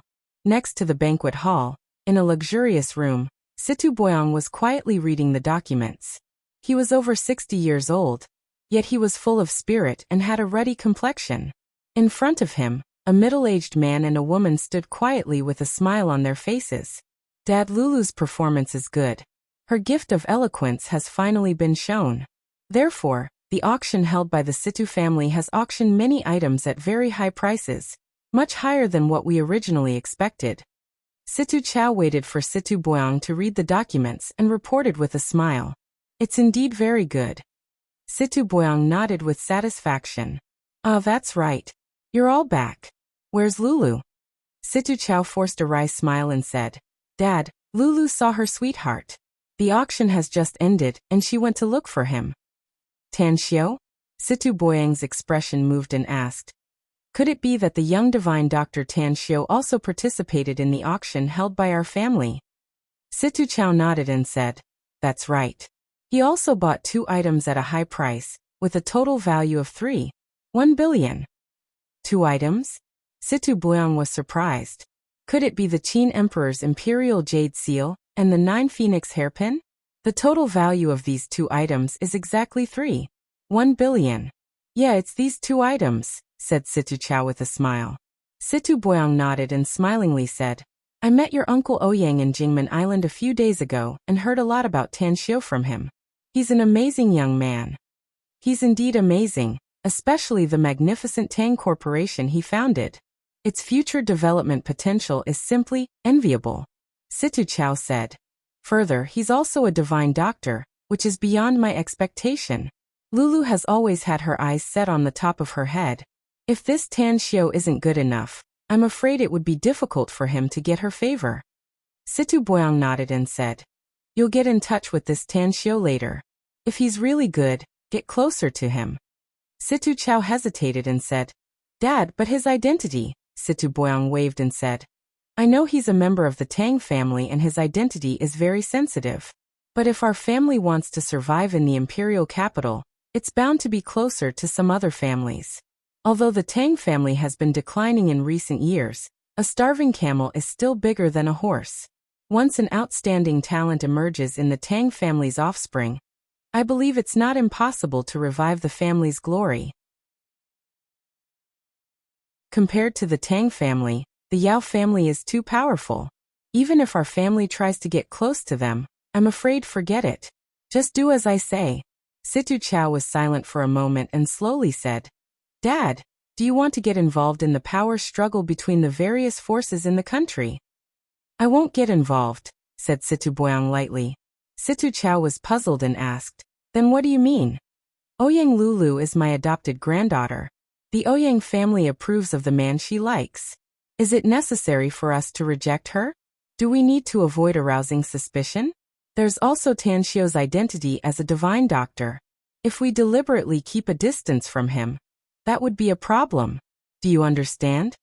Situ Chow was a smart man and instantly understood his father's meaning. Although the Situ family wanted to get closer to the Tang family, it was also justifiable. After all, Ouyang Lulu and Tan Xiao had a relationship, as well as Tan Xiao's identity as a divine doctor. Even if getting close to him would make many people annoyed, so what? After thinking it through, Situ Chow nodded and said, I know what to do, Dad. In the banquet hall, after Tan Xiao, Li Laozhan, Wang Daoyuan, and Ouyang Lulu arrived, many people immediately came forward to greet them. Although Li Laozhan and Wang Daoyuan's identities were unusual, those who were qualified to come here had extraordinary statuses. They came to greet them mainly because of Tan Xiao. Although some of them already knew that Tan Xiao was a descendant of the Tang family in the imperial capital, more people cared about Tan Xiao's identity as a divine doctor. After all, who wouldn't suffer from illness and disasters in their lives? Having an acquaintance with a divine doctor was only good for them. Chapter 506. Although Tan Xiao didn't like this kind of social interaction, he came with a purpose today. Therefore, after exchanging greetings, he led Ouyang Lulu, Li Laozhan, and Wang Daoyuan to a remote corner and sat down in front of a table. Tan Xiao, why do you look like you're suffering while exchanging greetings with others? Ouyang Lulu smiled and moved closer to Tan Xiao's side. I really hate this kind of greetings without any substance. Tan Xiao said with a helpless expression. Maybe people will forget who you are after talking for a while. Even if they remember you, it may be troublesome to get it. Having a purposeful relationship is definitely not as good as having a pure bosom friend. That's right. Li Laozhan clapped and smilingly said, Brother Tang's words really hit the bottom of my heart. When we first met in Saipan, we didn't know each other's details at all. We didn't even know each other's names. It's just that the other party is very interesting, and after getting to know each other, we felt that we hit it off. At the side, Wang Dayuan's expression moved and he quickly asked, Brother Li, you said that you and Brother Tang met in Saipan? I heard that there's a big project going on there in the last 2 months. Could it be? It has nothing to do with me. Li Laozhan waved his hand and smilingly said, Although I also got the news, my business hasn't reached overseas yet. Nodding with a thoughtful expression, Wang Dayuan said, I once sent some people to investigate after I heard about the big project over there. Unfortunately, I didn't find much news. I only heard that someone bought an island and rebuilt it. What a pity. Such a big project. Yet I didn't get it. Otherwise, I would have really made a fortune. Li Laozhan glanced at Tan Xiao with a strange expression and fell into silence. Ouyang Lulu, who was sitting next to Tan Xiao, once again leaned toward Tan Xiao and spoke in a voice that only the two of them could hear. Tan Xiao, are they talking about the island you bought? It should be. Tan Xiao also replied in a very low voice. But I don't want this matter to be known by many people, so don't talk too much. Got it. Ouyang Lulu smiled. The banquet hosted by the Situ family was very casual. As the host, the patriarch of the Situ family, Situ Boyang, personally came. After greeting many of his old friends, he was dragged to a table by a few of them. As the dishes were served, the scene was very lively with good wine and delicacies. Tan Xiao was a man of few words. Even though the people at his table all had the intention to make friends with him, he simply responded to them. He was concerned about Situ Boyang, the patriarch of the Situ clan. Tan Xiao, I'll take you to toast to my god-grandfather. Ouyang Lulu suddenly put down her chopsticks and said with a smile. Tan Xiao said with a faint smile, Since he's your elder, then let's go meet him. It just so happens that I also want to see the Situ clan's patriarch. Ouyang Lulu asked with a strange expression. You want to see God-grandpa? What is it? Tan Xiao smiled faintly and said, You'll know later. Let's go. As the two of them got up and came to Situ Boyang's table, Ouyang Lulu pulled Tan Xiao's arm and smilingly said, God-grandpa, Tan Xiao and I are here to toast you. Situ Boyang turned his head and looked at Ouyang Lulu before his eyes immediately fell on Tan Xiao. After carefully observing him for a while, he nodded with satisfaction and smilingly said, A very good young man, Tan Xiao. Since you're my god-granddaughter's sweetheart, you should get closer to our Situ family later. We'll be closer, Grandpa Situ, Tan Xiao said with a smile. Let me toast you with this cup of wine. Situ Boyang picked up the wine cup and drank it in one gulp with a smile. He then clicked his tongue twice and sighed. The god's nectar produced by your magnificent Tang Corp is simply a bejeweled nectar. The taste is really memorable. Tan Xiao, for the sake of our family's Lulu, can you open the back door for this old man and sell some to me? You must be joking, Grandpa, Tan Xiao said with a smile. If you really like it, I'll tell Kong Xia to send some to you later. Good. It's really good. Situ Boyang laughed. Grandpa Situ, shall we have a chat after the banquet is over? Tan Xiao said. Situ Boyang stared blankly for a moment before he immediately nodded and smilingly said, All right. You and Lulu can come together, and we'll talk about family matters. All right, we won't disturb you then. Tang Xiao complied, and then brought Ouyang Lulu back to the table where they had just eaten. Inwardly, he was thinking about the deal with Situ Boyang later. He might not have cared about the existence of the Situ family before, but after today's auction, he realized that he was wrong. The Situ family was a force of the occult sect, and had a very close relationship with many occult sect members in the country. He should be able to get many things that were very suitable for him, as long as he went through the Situ family. For example, the Situ family was able to take out the Imperial Qin Emperor's Imperial Jade Seal and the 9 Phoenix hairpin in this auction, which showed that the Situ family was very powerful. Perhaps, the Situ family would be able to get some good things in the future. The banquet ended. Tan Xiao and Ouyang Lulu escorted Li Laozhan and Wang Daoyuan out of the hotel, and then went to a luxury suite on the 28th floor of the hotel. At this time, Situ Boyang was talking with 2 old men. Upon seeing Tan Xiao and Ouyang Lulu's arrival, he waved his hand and said, Tan Xiao, you're Lulu's sweetheart, so you're not an outsider. So please wait for a while. We need to talk about something important. We'll talk again later. Alright. Tan Xiao complied but didn't leave. Instead, he and Ouyang Lulu sat on the sofa in the innermost side. On the sofa in the center of the hall, Situ Boyang extinguished the cigarette in his hand and slowly said, We must find the tomb map. We're only missing one piece. As long as we find it, I'll go there myself. You must also be prepared. This is definitely a big job for us.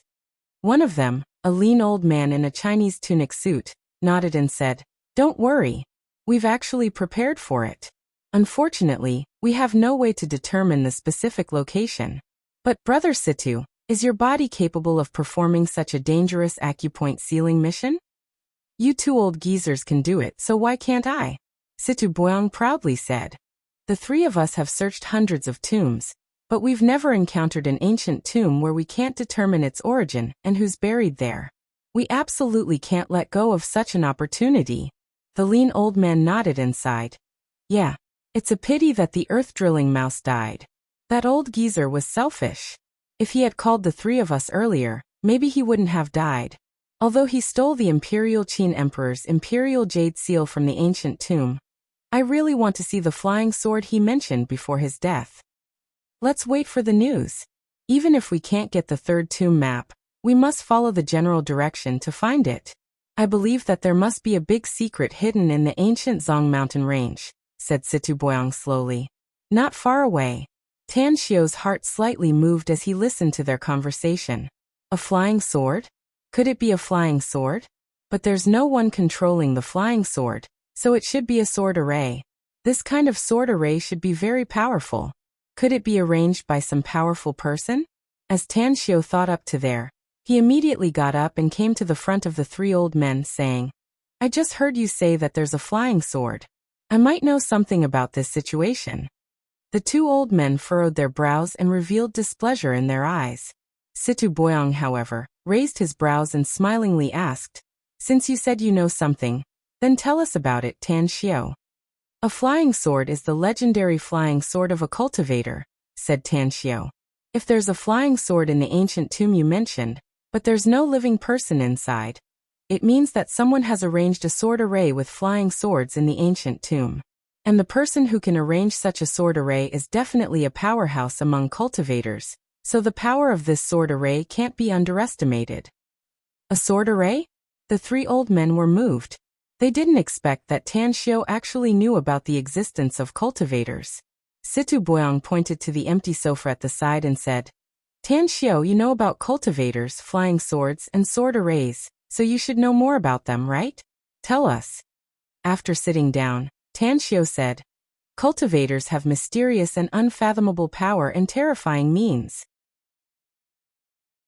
I'm sure you all know that I bought the Qin Emperor's Imperial Jade Seal at a high price, but have you ever wondered why I bought it?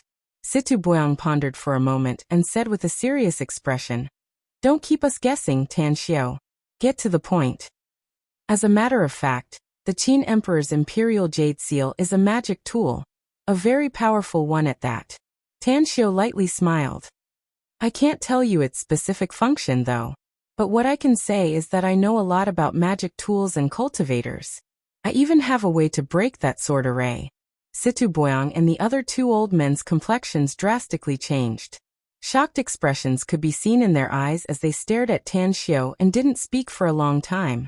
Eventually, You said that the Qin Emperor's Imperial Jade Seal is a magic tool, Tan Xiao? Asked Situ Boyang in a deep voice. Also, you said that you can break that sword array? That's right. Tan Xiao nodded. So you're a cultivator? Asked Situ Boyang quickly. I may not be a cultivator, but I know a lot about them. Tan Xiao shook his head. Of course, you can also consider me a cultivator since some of my abilities are comparable to cultivators. What abilities do you have? Asked the skinny old man hurriedly. For example, I have a deep attainment in arrays, and I also have a high attainment in making talismans. Tan Xiao lightly smiled. Arrays? Talismans? The three old men looked at Tan Xiao and were speechless at the moment. They knew that Tan Xiu was a divine doctor, but never did they expect that Tan Xiu was actually proficient in arrays, and could even make talismans. How did you learn it, Tan Xiu? Asked Situ Boyang. I used to read books, and I like all kinds of books. Tan Xiu lightly smiled. Because of my good luck, I obtained a few books, which contained medical knowledge, array formations, and talismans. After many years of research, I finally learned some skills. Although the monthly votes have been slipping, Quiet Night has decided to update 3 chapters today, one of which is a supplementary chapter. Also, Quiet Night will release 10 chapters in 3 days starting tomorrow. As for the reason, the Immortal World baby knows.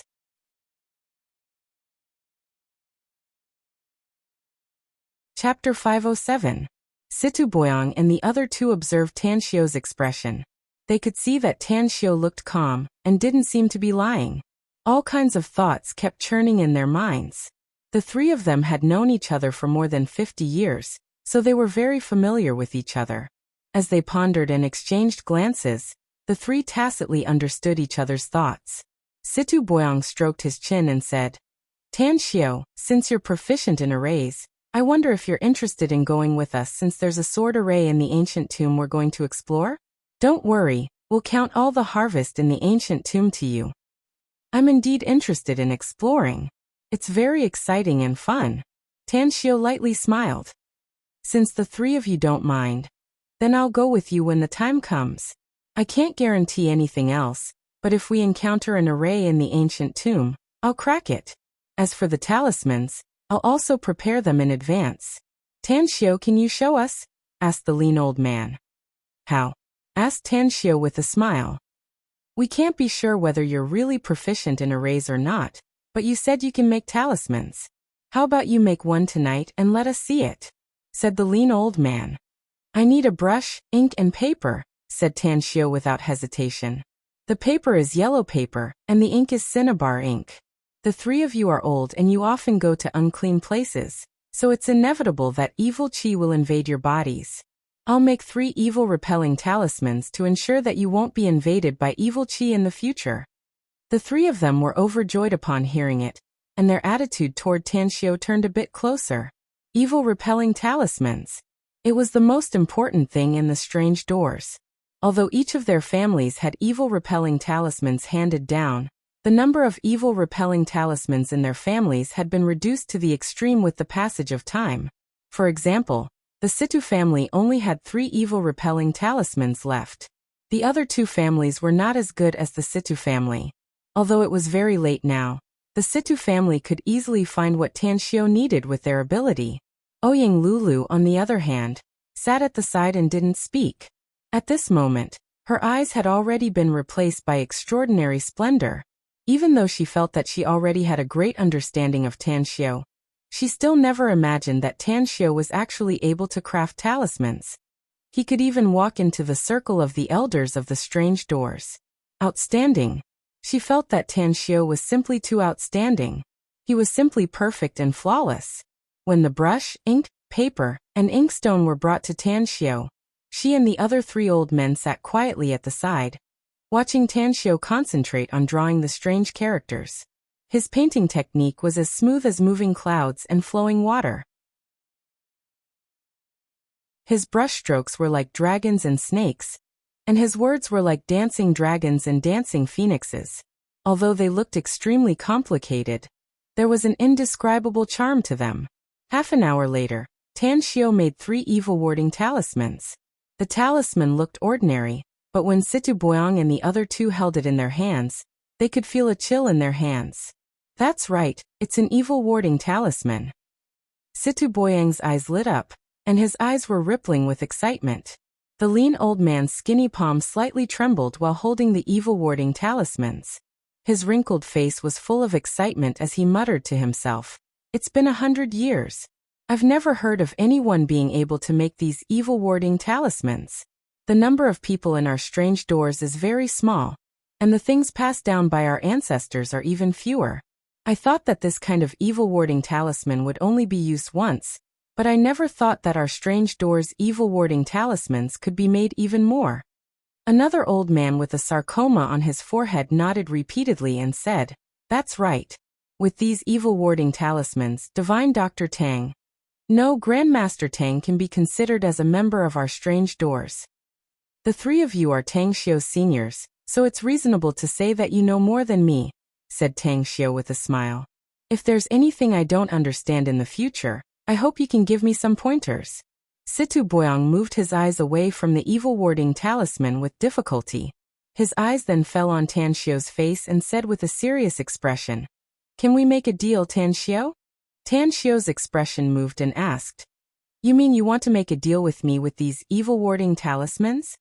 Situ Boyang heavily nodded and said, "I'm willing to buy these evil-warding talismans for 50 million.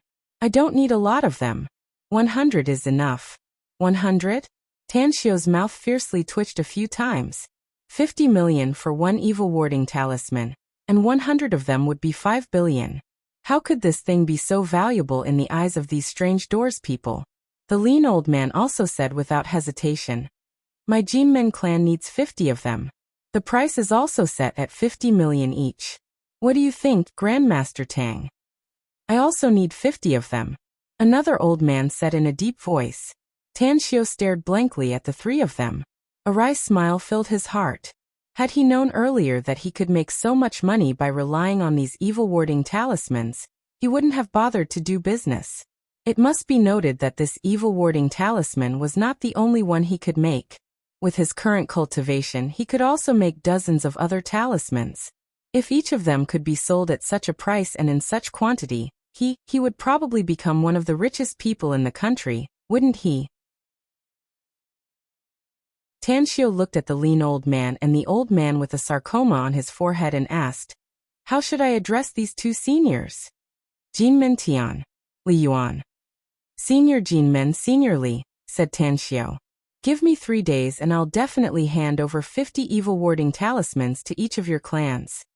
Jinmen Tian clapped his hands and smilingly said, "Great. That's great. Grandmaster Tang, let's exchange our contact information. I'll prepare the money when the time comes." "Me too." Li Yuan was pleasantly surprised. "All right," Tan Xiu said with a smile.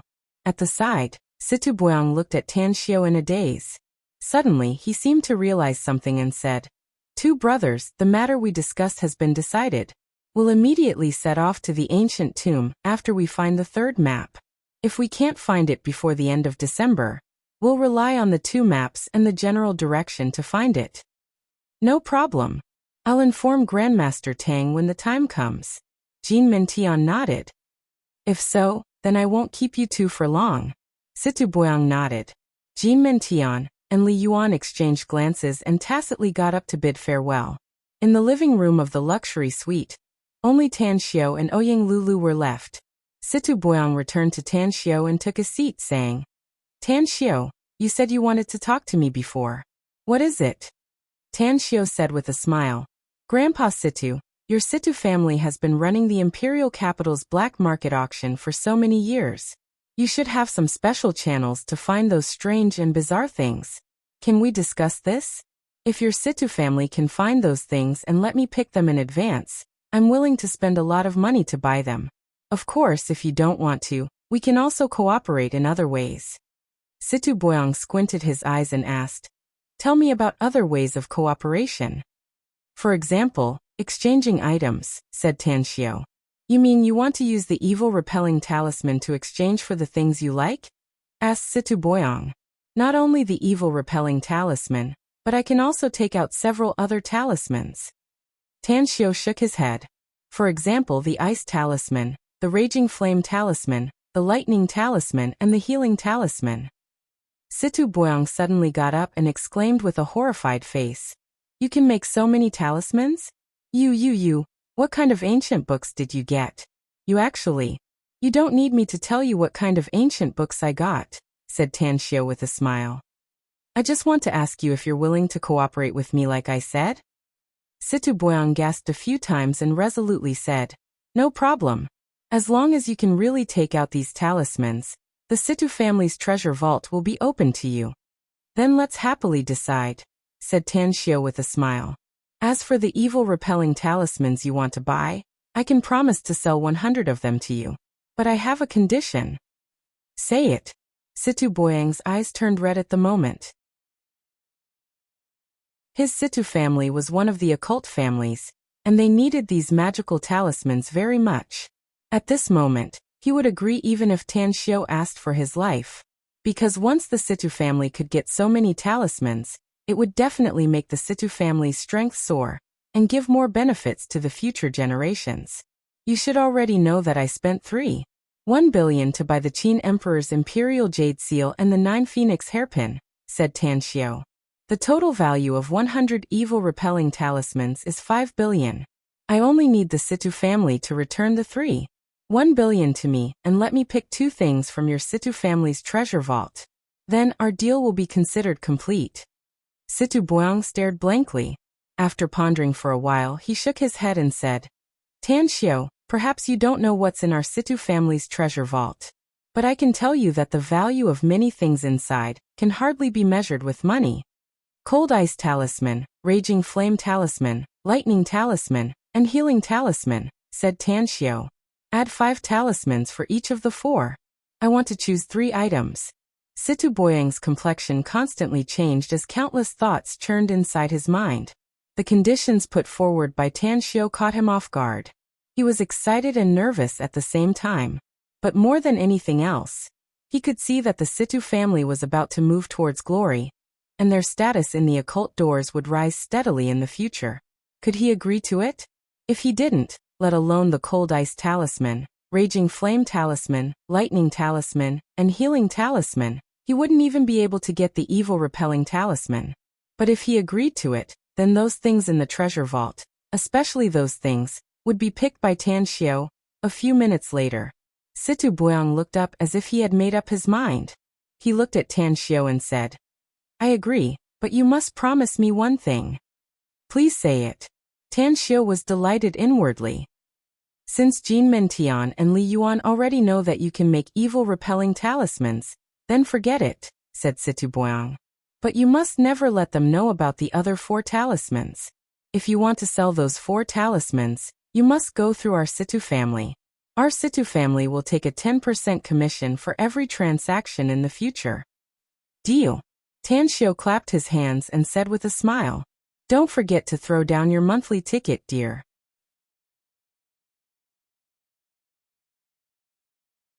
Chapter 508. As the saying goes, people are in high spirits when encountering happy events. Tan Xiu was in a very good mood. After participating in the imperial capital's auction fair, he had a deal with the Situ family's patriarch, Situ Boyang. His harvest was quite good, which made him very excited. He even began to look forward to seeing how many good things were in the Situ family's treasure vault. On the way to the Situ family's land, Tan Xiu turned on the music in the car, letting the wonderful notes wander in the car. Tan Xiu, I'm really happy for you. Sitting on the front seat, Ouyang Lulu spoke with a smile on the corner of her mouth. Her eyes sparkled with undisguised adoration. Tan Xiu glanced at her and lightly smiled. I'm actually very happy, but I'm afraid I'll be doused with cold water later. Are you talking about the Situ family's treasure vault? Ouyang Lulu laughed. That's right. Tan Xiu nodded. I gave up billions of wealth to pick 3 good things from the Situ family's treasure vault. If I don't get something satisfactory in the end, I'll lose a lot. Ouyang Lulu clenched her fists and seriously said, Tan Xiu, I think you can rest assured about this issue. The Situ family's heritage is very deep. To be honest, even I can't figure out the Situ family's history. Maybe it's 100 years, maybe a few hundred years, or even 1,000 years. In short, their family has always stood tall, and their family members have a lot of wealth. I'm sure there must be some good things in their family's treasure vault. I hope so. Tan Xiu lightly smiled. After driving for nearly an hour, more than a dozen cars slowly entered a manor. Tan Xiu learned from the GPS that this place was no longer within the 4th Ring Road. However, in the imperial capital, where every inch of land was worth its weight in gold, the Situ family's wealth and power should not be underestimated. There are a lot of people who know martial arts.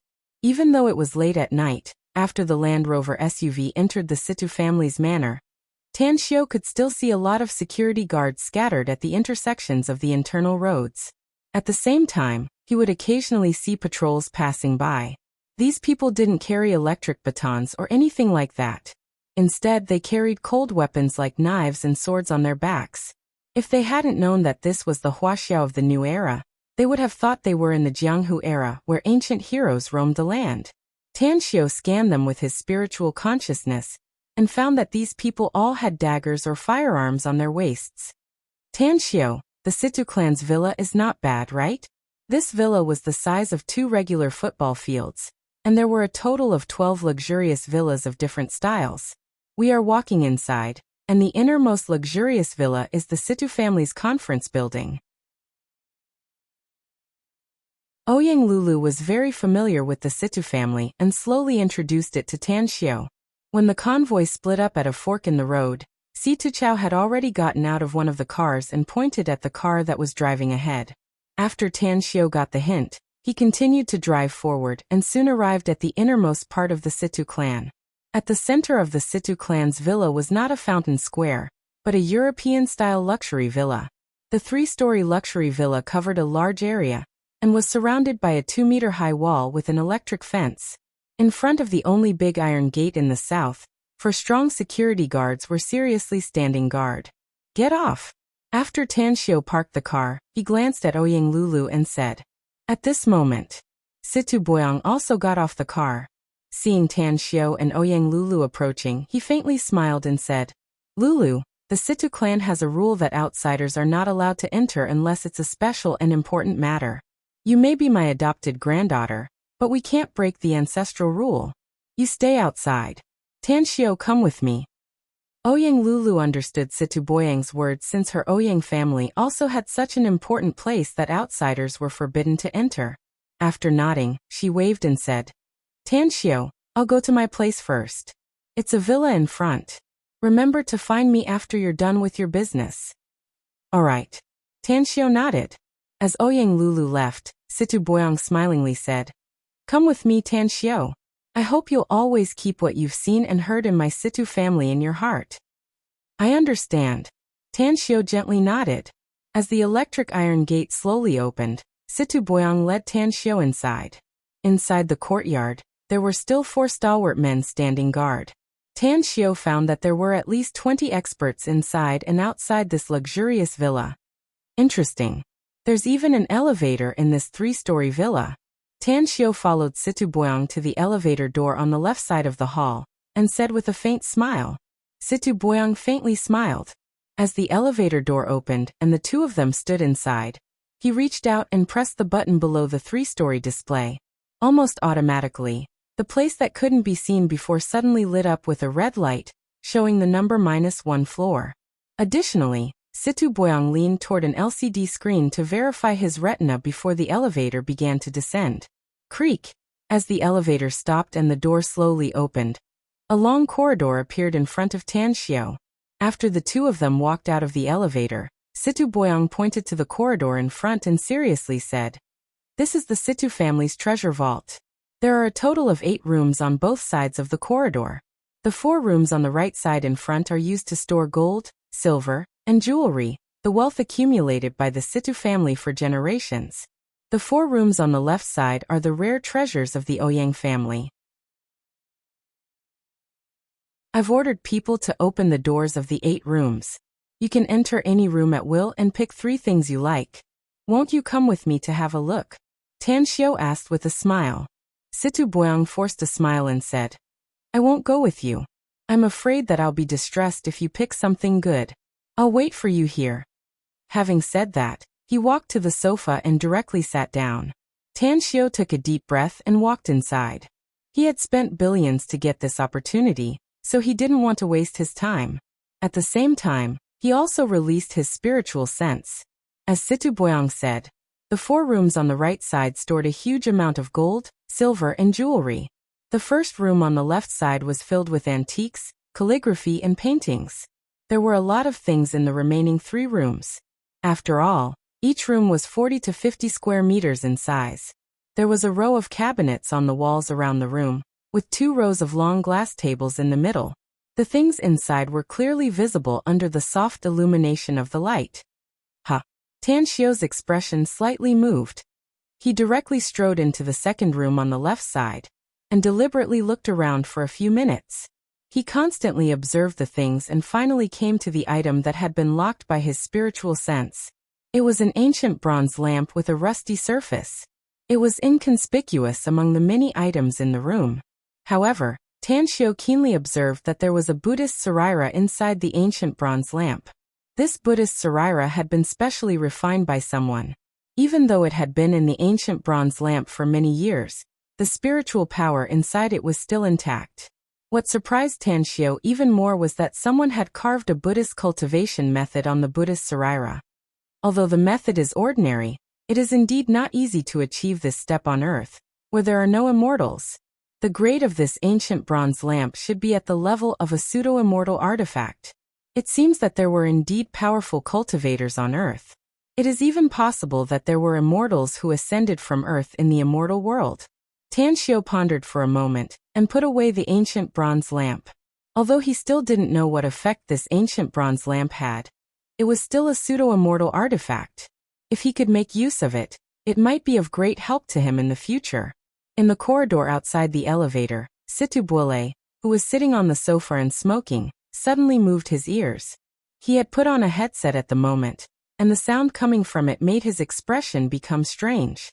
The ancient bronze lamp? Why would Tan Xiu choose such an item? I have studied the ancient bronze lamp. Although there is a spherical thing inside, because the mouth of the lamp is too small, the thing inside can't be taken out at all.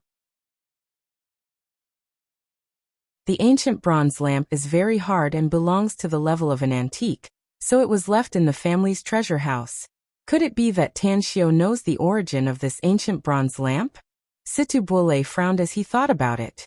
His heart that was hanging in the balance was a lot more relaxed, because the ancient bronze lamp was not among the most precious treasures that he cared about.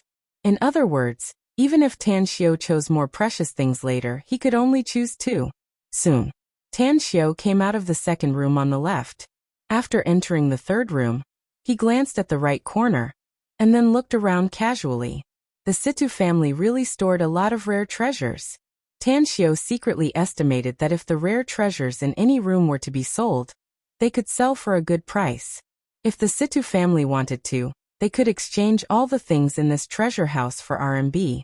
The total value would definitely make countless rich people tremble, and they might even become the richest people in the country. TSK, they even have an imperial edict. This imperial edict was personally written by the founder of the Ming dynasty, and it is a good thing with a big seal. If this thing was placed outside, it would be a national treasure, wouldn't it? Tan Xiu shook his head. As a smile swept across his face, his footsteps gradually moved toward the right corner inside. He even became a lot more excited in his heart.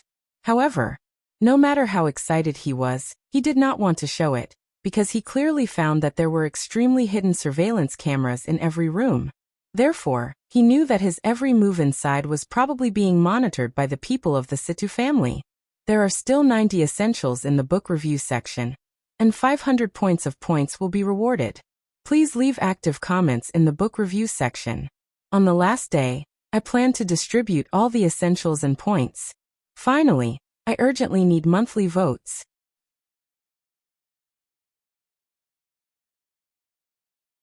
Chapter 509. The mouth of the green guanine vase was sealed by a beautifully carved jade stopper without the slightest gap. The surface of the guanine vase was engraved with strange characters, which were used by many cultivators with ordinary cultivation to engrave talismans. What made Tan Xiu excited was not the characters on the surface, but what was inside the jade bottle. It was a drop of golden, glistening yellow liquid, the size of a marble, lying quietly inside. After holding the guanine vase in his hand, Tan Xiu's expression changed slightly, because he keenly sensed that this small guanine vase weighed hundreds of kilograms.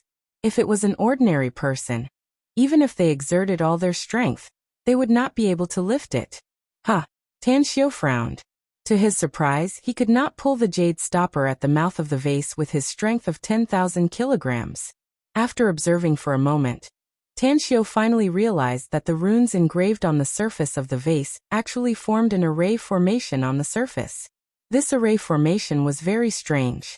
Even though he was experienced and knowledgeable, he did not know its function without in-depth understanding. This is it. Because of time constraints, Tanxiu did not immediately study it. Instead, he directly put it away and walked to the fourth room on the left. Although he did not find anything special with spiritual power fluctuations in his divine sense, he still carefully observed for a long time. However, to his disappointment, he did not find anything special. Finally, his eyes fell on a golden dragon head. This dragon head was very big, made of gold. And the carving was even more exquisite. Tanxiu moved it, and found that it weighed more than 200 kilograms. In the corridor outside the elevator, Situ Boyang, who was sitting on the sofa, had a smile on his face. He was very satisfied with the second item that Tanxiu chose. Although he also felt that the guanyin vase was very strange, with a small bottle weighing hundreds of kilograms, their Situ family had studied it for 7 or 8 generations, but no one had been able to study it thoroughly. Therefore, he did not feel much heartache that the guanyin vase was chosen by Tanxiu. Patriarch, the third item that Tanxiu chose is our family's golden dragon head. The voice of the family member in the monitoring room came from the headset. What? Situ Boyang was stunned, and his expression changed drastically. He instantly jumped up from the sofa and rushed into the corridor. His speed was very fast, and he didn't look like an old man at all. When he rushed into the fourth room on the left and saw Tanxiu coming out with the golden dragon head, he immediately shouted, "Tanxiu, can we make a deal? You give up this golden dragon head, and I'll let you pick 2 more things." Tanxiu shook his head and smilingly said, "Grandpa Situ, we've agreed before that you won't stop me no matter what I choose." Now that the 3 items have been chosen, you won't regret it, right? Situ Boyang's mouth fiercely twitched a few times. He finally looked at the golden dragon head that Tanxiu was holding with a distressed expression. After stroking it for a while, he bitterly said, "Although this Situ Boyang is very distressed, I'll never regret my words. The ancestors of the Situ family have spent a great deal of effort and paid a huge price for this golden dragon head.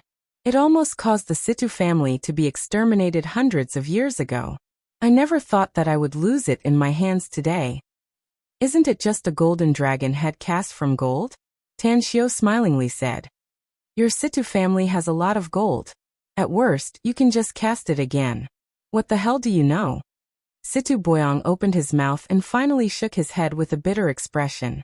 Tanxiu's expression moved and curiously asked, "Grandpa Situ, this golden dragon head is already mine. I've already picked 3 items, so I won't regret it. Can you tell me what's so special about this golden dragon head?" Situ Boyang stared at Tanxiu and asked, "Are you really sure?" "100% sure," replied Tanxiu without hesitation. Situ Boyang nodded silently and said, "Legend has it that the Yellow River and Yangtze River converge at the place where the golden dragon incarnates. Later on, for some unknown reason, someone found that place and used a magical method to cut off the dragon's head. The ancestors of the Situ family have been trying their best to find the dragon's body in the converging place after obtaining the golden dragon head. Unfortunately, they haven't been able to find it for hundreds of years." "What can we get if we find it?" asked Tanxiu curiously. "I don't know if it's true or not, but rumor has it that the dragon head and the dragon's body are connected to restore the golden dragon's full appearance and can save the golden dragon and turn it into a living creature," said Situ Boyang solemnly. "Whoever connects the dragon head and the dragon's body can obtain the golden dragon's recognition and become its master." Cough cough. Tanxiu was at a loss whether he had to cry or laugh as he looked at Situ Boyang and said, "Grandpa Situ, have the Situ family's members been brainwashed by others? How can they believe such absurd rumors?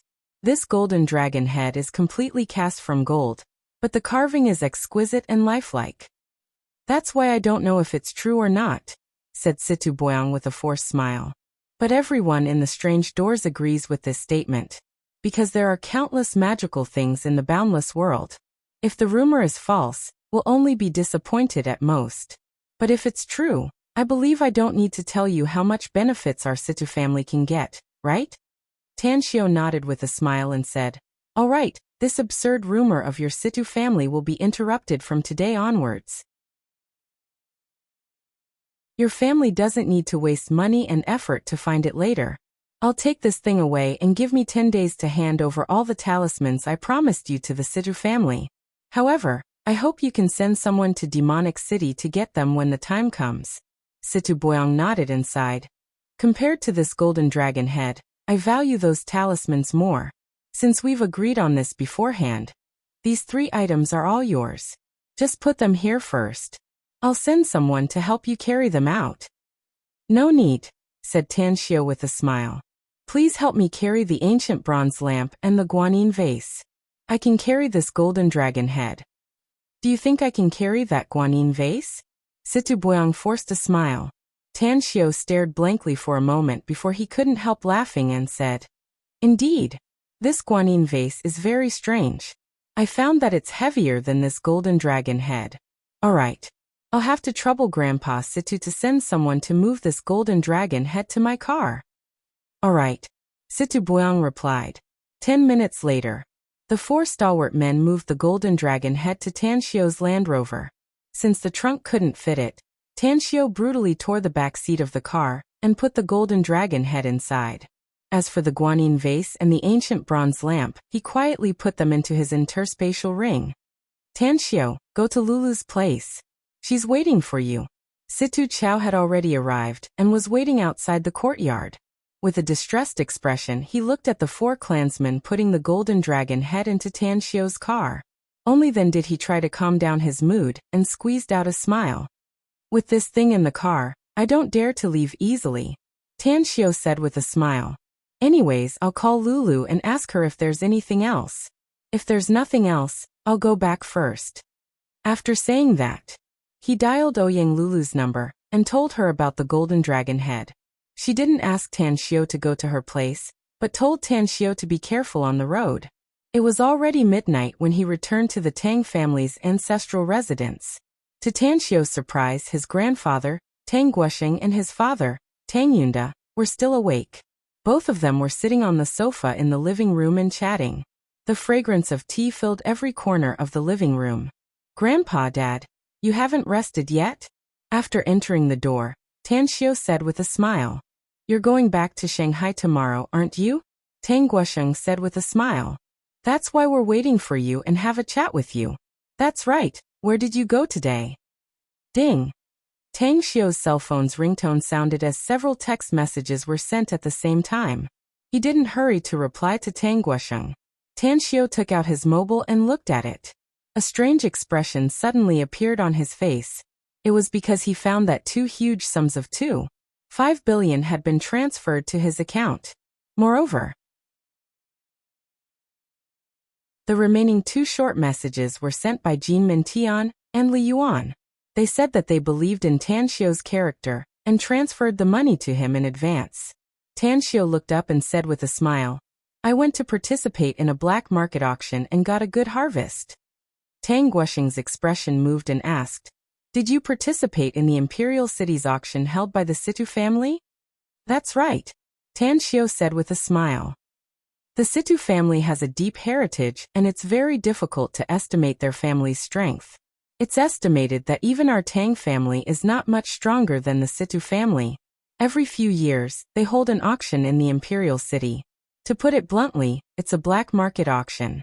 Most of the things auctioned are things that can't see the light of day. The reason why the major families in the Imperial City turn a blind eye to the Situ family is because the Situ family is a member of the occult sect. Xiao, I'm very curious.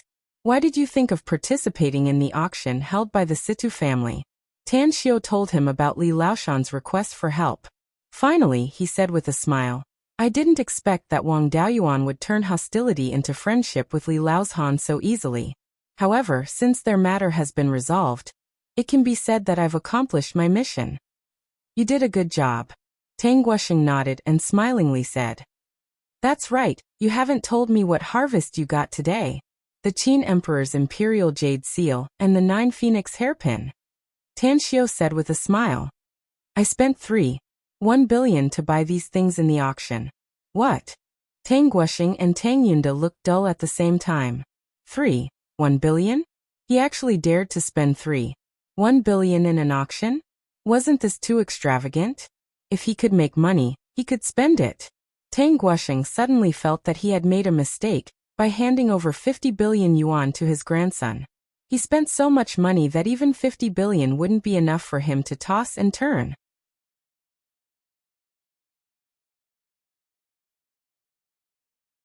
Chapter 510. Cough cough. Tang Guosheng coughed a few times. With a wry smile on his old face he said, "Grandson, can we discuss something? I gave you 50 billion yuan in hopes that you can use it to develop the Tang family and add bricks and tiles to our family's current strength. About that, spending money lavishly is not good." Tan Xiao stared blankly for a moment before he looked at Tang Guosheng with a strange expression and said, "Grandpa, are you sure I'm spending money lavishly?" "Isn't it?" asked Tang Guosheng.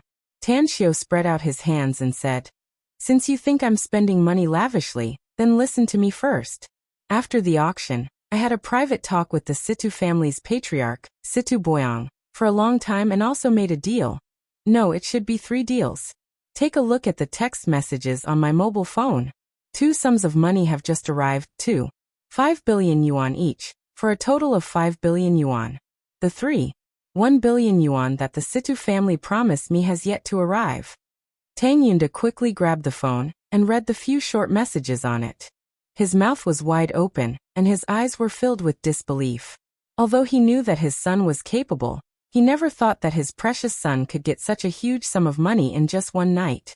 5 billion yuan plus 1 billion yuan was a total of 1 billion yuan. What kind of deal did he make with others? With a surprised expression, Tang Guosheng grabbed the mobile phone and glanced at it. Despite his extraordinary status, he still couldn't help but jump a few times.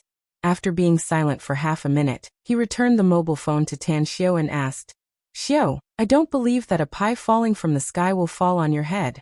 Tell me, what kind of deal did you make with them?" "They are all people from the occult sect, and I happen to have the ability to make talismans," said Tan Xiao.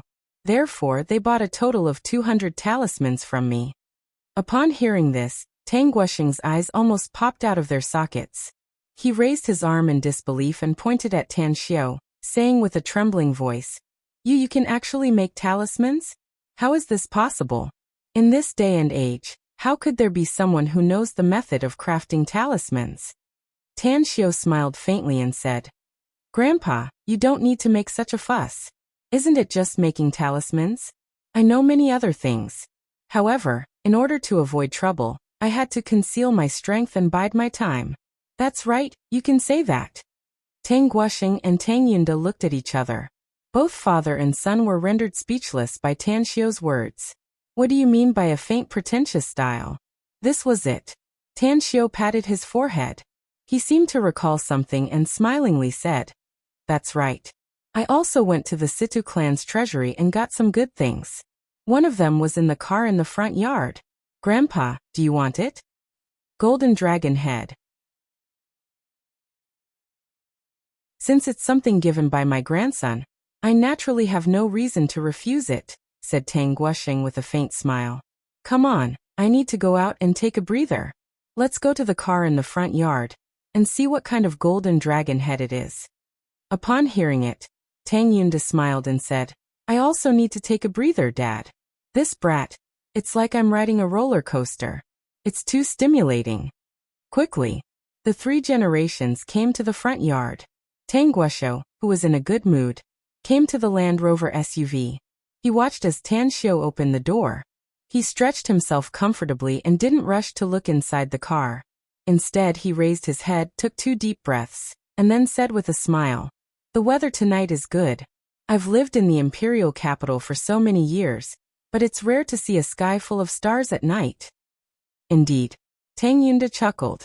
Tang Yunda said with a smile, "The imperial capital will soon be uninhabitable if it goes on like this. Unless humans can mutate in this harsh environment." "Ha ha ha." Tang Guosheng burst into laughter. However, when he lowered his head and glanced at the open car door, his laughter came to an abrupt stop and the wrinkles on his face froze in an instant. This situation only lasted for a few seconds. Tang Guosheng suddenly strode forward and quickly got into the car, moving closer to the golden dragon's head. What a good thing! This exclamation didn't come from Tang Guosheng, but from Tang Yunda. He held the car door and looked at the golden dragon's head next to the old man, full of praise. It's not a good thing, Tan Xiao said with a smile. But aside from the other two things in the Situ family's treasury, only this golden dragon's head can barely be regarded as a relatively cool thing, so I brought it back. How about it, Grandpa? This dragon's head is cast with absolute pure gold. If you like it, I'll leave it for you as a decoration. Tang Guosheng turned his head with difficulty. Although it was night time, there were lights in the courtyard, and there was also a faint light in the car.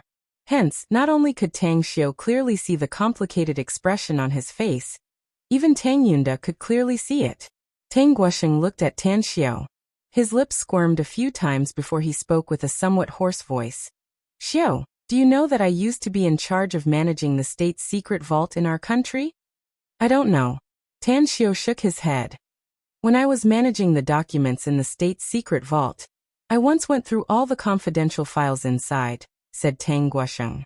One of them was about this golden dragon's head. The information was passed down from the Tang dynasty, and it was well protected. This golden dragon's head was recorded in one of the lost national treasures of our State Cultural Relics Bureau. I didn't expect that this golden dragon's head had been secretly collected by the Situ family. The ancestors of the Situ family paid a great price to get it, said Tan Xiao with a faint smile. Since it's been in their possession for hundreds of years, it's their private property. Now that it's in my hands, it's my private property. Grandpa, this thing is for you. Clutching his chest, Tang Guosheng shook his head with a forced smile inside. I originally came out of the house to take a breath of fresh air and soothe my mood. But I didn't expect that not only did my mood not calm down, it even stimulated me more intensely. I say, Xiao, your ability is really amazing. This golden dragon's head is yours since you got it. I can't take it, nor do I dare to take it. Why do you say that? Tan Xiao was confused. The golden dragon's head is indeed a good thing, but it's just a dead object for our Tang family. Tang Guosheng sighed. If its existence is spread out, not only will it bring no benefits to our family, it will also bring great harm to us. Those who are hiding in the dark and eyeing our Tang family covetously will use this as an excuse to make our family fall into the teeth of public opinion. Tan Xiao was silent for a moment before he slowly nodded and said, If that's the case, then I'll take it away. Didn't I buy an island in the Pacific Ocean? I'll quietly bring this golden dragon's head to Nine Dragons Island after it's built there. That's a good idea. Tang Guosheng nodded without hesitation. But you must hide it well before you take it out. Don't let others find it. Tan Xiao smiled and said, I may not have the ability if it's something else. But when it comes to hiding things, I'm afraid no one in the world can compare to me. Don't worry. The golden dragon's head will never be discovered by others, and not even half a word will be spread out. All right. Tang Guosheng heavily nodded. After getting off the car, he sighed and said, You just said that you spent 3.1 billion in an auction. I'm a bit regretful about it. I was wondering if it was too rash to give you 50 billion. But who would have thought that not only did you take the opportunity to earn 3.1 billion back, but you even earned 5 billion more? Most importantly, you even got a treasure like the golden dragon's head. It's really amazing. Tan Xiao chuckled and said, It's just a coincidence that it's something those people from the occult sect lack the most. Tang Guosheng let out a faint smile. His expression suddenly moved as if he recalled something and quickly asked, Xiao, you just said that you got a total of 3 things from the Situ family's vault. Aside from this golden dragon's head, what are the other 2 things? Old objects. An ancient bronze lamp and a guanyin vase, answered Tan Xiao with a smile. Tang Guosheng nodded and said, I'm not familiar with antiques, but I also know that the real good things are very expensive. Let me count it. You got a total of 5 good things today, so you still have 5 billion. TSK, you're worthy to be my grandson. You're really amazing. Grandpa, I'm afraid I won't be able to stay here anymore if you praise me again, said Tan Xiao. All right. I won't praise you anymore. Tang Guosheng waved his hand and smilingly said. Tang Yunda had been standing at the side, listening to the conversation between grandfather and grandson. The sense of satisfaction inside his heart was particularly strong. It was much more satisfying than when he had a meteoric rise in the army and obtained great military merits again and again. He felt that the most correct thing he had done in his life was to find a good wife and have a good son. And now, his body was getting better and better, and he had almost recovered to the level of a normal person. He believed that as long as he persevered in his exercise and slowly recuperated his body, it was even possible for him to recover to his peak state in the past. Xiao, I know your mother's thoughts. She thinks that studying is the only way out. Her wish all these years is that you can enter a good university and get a good diploma in the future. If you want to stay at Shanghai University to study, then continue to study. However, you still have to do things when it's time to do them. Take advantage of your youth and learn while working, so that you can achieve better results in the future. Tang Yunda patted Tan Xiu's shoulder and smilingly said. Don't worry, Tan Xiu said with a smile. I know what I'm doing. Tang Yunda smiled and said. It's good that you know what you're doing. Also, I heard that you have a close relationship with a lot of girls. If you find one you like, it's also good for you to fall in love. Your mother is still very young, so she can help you take care of your child. Cough cough. It's a new month. Asking for a guaranteed monthly ticket.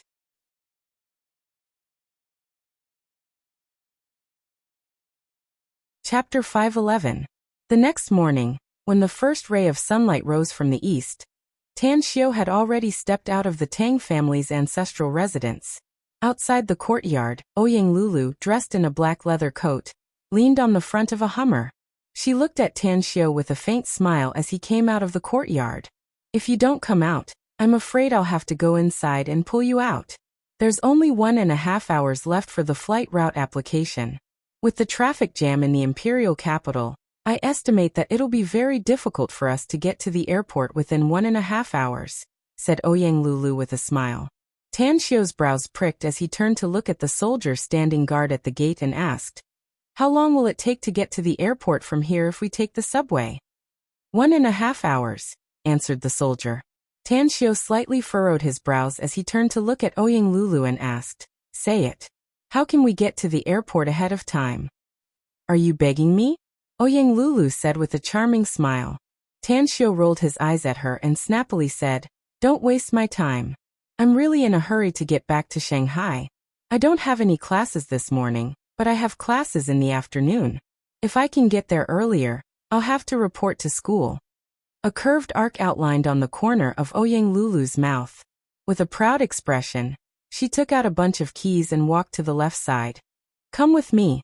I'll have to trouble your Tang family to send this Hummer back to the Situ family. Tan Xiu stared blankly for a moment. He then greeted the two soldiers standing guard, and followed behind Ouyang Lulu, walking toward the alley entrance. When the two of them came to the street outside, they saw a very handsome Harley motorcycle. How did you get it? Tan Xiu stared blankly at Ouyang Lulu as she mounted the Harley and murmured. Ouyang Lulu giggled and said, I asked the Situ family to drive that Hummer here. As for this Harley motorcycle, it was me who rode it. How about it? I'm prepared for both sides. Not bad, right? Tan Xiu looked at Ouyang Lulu with a strange expression and snappily said, It turns out that this is all your plan. I know it's rush hour and there will definitely be traffic jams on the road, so I prepared this motorcycle. Ouyang Lulu giggled and said, I just want to have intimate contact with you. Don't those guys ride motorcycles and brake from time to time to take advantage of girls in order to chase after them? Puffed. Tang Xiu couldn't help but be amused by her remark.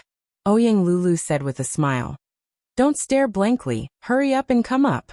Otherwise, even if we're not afraid of traffic, we won't make it in time if we delay any longer. All right. Tan Xiu, who was sitting behind Ouyang Lulu, hesitated for a moment before putting his hands on her shoulders. Ouyang Lulu rolled her eyes and reached out to grab Tan Xiu's hands, letting him hug her waist. Then she picked up the helmet on the handlebar and put it on for Tan Xiu. Only then did he put it on himself, activated it, and sped off into the distance. Good elasticity. Tanxio's hands hugged Ouyang Lulu's waist. He could still feel the heat coming from her even though she was wearing a leather coat, as well as the good elasticity. After returning to Earth, although he and Kong Xia had skin contact, Kong Xia's waist was not as elastic as Ouyang Lulu's. Darling, is it cool or not? Ouyang Lulu slightly tilted her head and shouted while riding the bike. Tanxio was at a loss whether he had to cry or laugh. Cool my ass. Just drive properly and don't have any crooked ideas. Ha ha ha. At 10:30 in the morning, the plane landed at the Shanghai airport. Tanxio and Ouyang Lulu got off the plane. Under Ouyang Lulu's strong request, Tanxio had no choice but to take her to Shanghai University. Under Ouyang Lulu's persistent pestering, he even agreed to have lunch together with her. When the taxi stopped at the entrance of Shanghai University, Tanxio threw the key to Blue Star Villa complex to Ouyang Lulu, and then rushed to the campus alone. When he arrived at the classroom, he found that there were not many people in the classroom. There were only a dozen people gathered in twos and threes, talking about some interesting things that happened during the holidays. Oh, Big Bro Tang is finally here. Hu Qingsong, who had a thick northeastern accent, shouted loudly when he saw Tanxio coming in from the door. Immediately, more than a dozen students in the classroom looked at Tanxio with strange expressions on their faces. It was obvious that there was a story behind it. Tanxio smiled and greeted everyone. He then came to sit next to Hu Qingsong and curiously asked, "Why do I feel like everyone's looking at me with a strange expression? What's going on?" Hu Qingsong grinned and said, "Hee, we've officially elected a class leader this morning. Your position as the class monitor has been removed, and I'm now the new class monitor. Also, Teacher Han has personally named you as a negative example. She hopes that everyone won't learn from you." Tanxio raised his brows and asked, "What about me?" Hu Qingsong counted with his fingers and said, "All right, I'll tell you the details. First, you skipped class. Am I right? Second, you're irresponsible. You're the acting class monitor, yet you didn't fulfill your duty as a monitor. Am I right? Third, you didn't abide by the class discipline and left the class without permission, right? Fourth, stop. Tanxio was at a loss whether he had to cry or laugh as he looked at Hu Qingsong. A small resentment toward Han Qingwu arose inside his heart. This was the situation after he went to Han Qingwu's class in high school. Only mentioning it now was clearly using public office to avenge a personal grudge.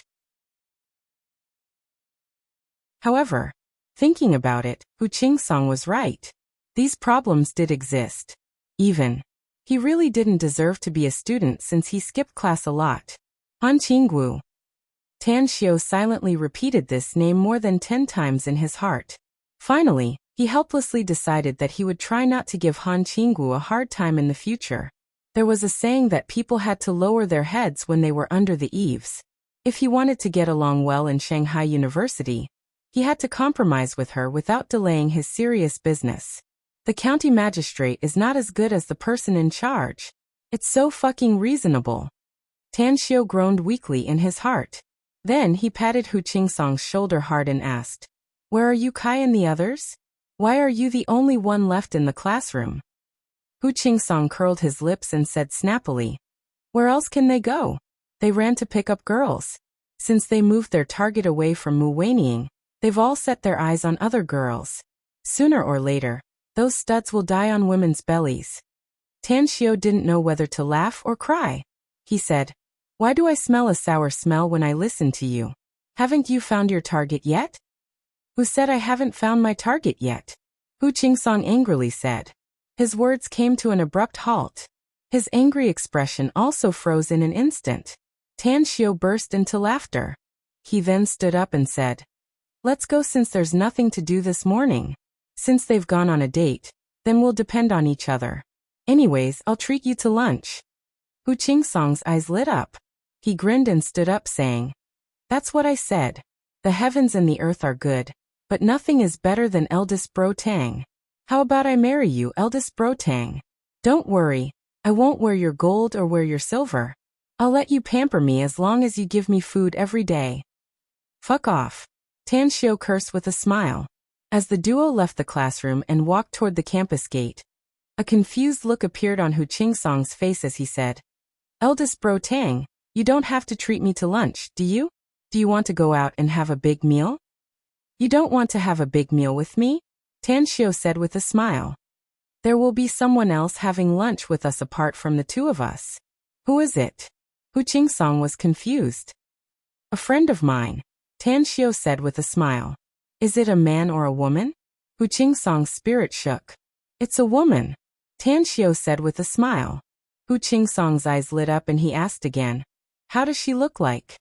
"She's as beautiful as a flower, enchanting and charming," Tan Xiu said with a smile again. "Hee hee, I know you're the best to your brother, eldest bro Tang." Hu Qingsong grinned and said, "The kind of woman you mentioned is my favorite type. Let's make a deal first. I'll treat you to a big meal after I successfully pursue her." Tang Xiu rolled his eyes and said, "I'll treat you to a big meal if you can catch up with her." Hu Qingsong stared blankly for a moment. The smile on his face immediately disappeared as he helplessly said, "Is it fun to fool me, eldest bro Tang? I knew it. That woman's appearance must be ugly. Else why would she push such a great beauty to me? Forget it, just keep it for your own use." Tan Xiu couldn't help laughing as he shook his head. He patted his shoulder and then walked towards the Blue Star Villa complex. Since it was still early, they didn't take a car and strolled back to the villa. After Tan Xiu rang the doorbell, the courtyard door automatically opened, and Ouyang Lulu's enchanting figure appeared at the entrance of the villa's hall. "Eldest bro Tang, isn't this your home? Why did you ring the doorbell?" After Hu Qingsong followed Tan Xiu into the courtyard, his eyes fell on Ouyang Lulu. When he saw Ouyang Lulu's appearance, his mouth instantly gaped and his eyeballs nearly popped out. "What's wrong?" Tan Xiu said with a smile.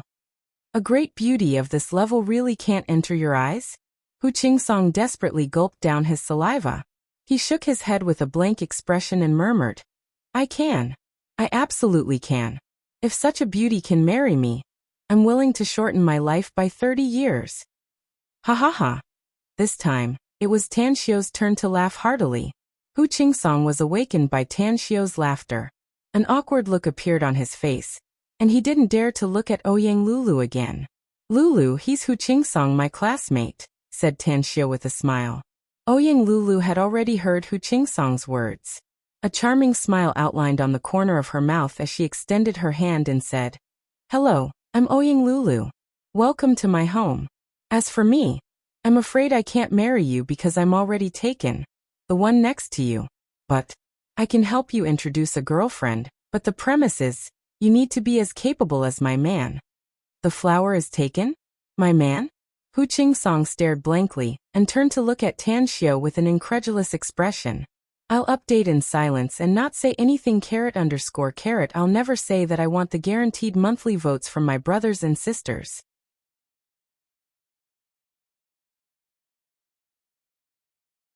Chapter 512. Hu Qingsong had never seen Ouyang Lulu, but he heard from Yu Kai that he once saw a peerless beauty in Tan Xiu's house. Originally, they all thought that Yu Kai was talking nonsense. But at this time, Hu Qingsong believed it. The girl's appearance and figure were definitely not worse than the first campus belle of Shanghai University, Mu Weining, nor was she worse than the superstar Zhang Xinya. Even if he were to choose between Mu Weining, Zhang Xinya, and these three women, he would definitely choose this one. It was because this girl gave him a cool and hot feeling, which was what he liked the most. Big bro Tang, is she also your woman?" asked Hu Qingsong with a dull expression. Before Tan Xiu could reply, Ouyang Lulu's brows pricked up and asked, "What did you just say? Also, who else is Tan Xiu's woman besides me?" "Ha!" Hu Qingsong was dumbfounded. He never expected that his slip of the tongue would cause the girl in front of him to have such a different emotion.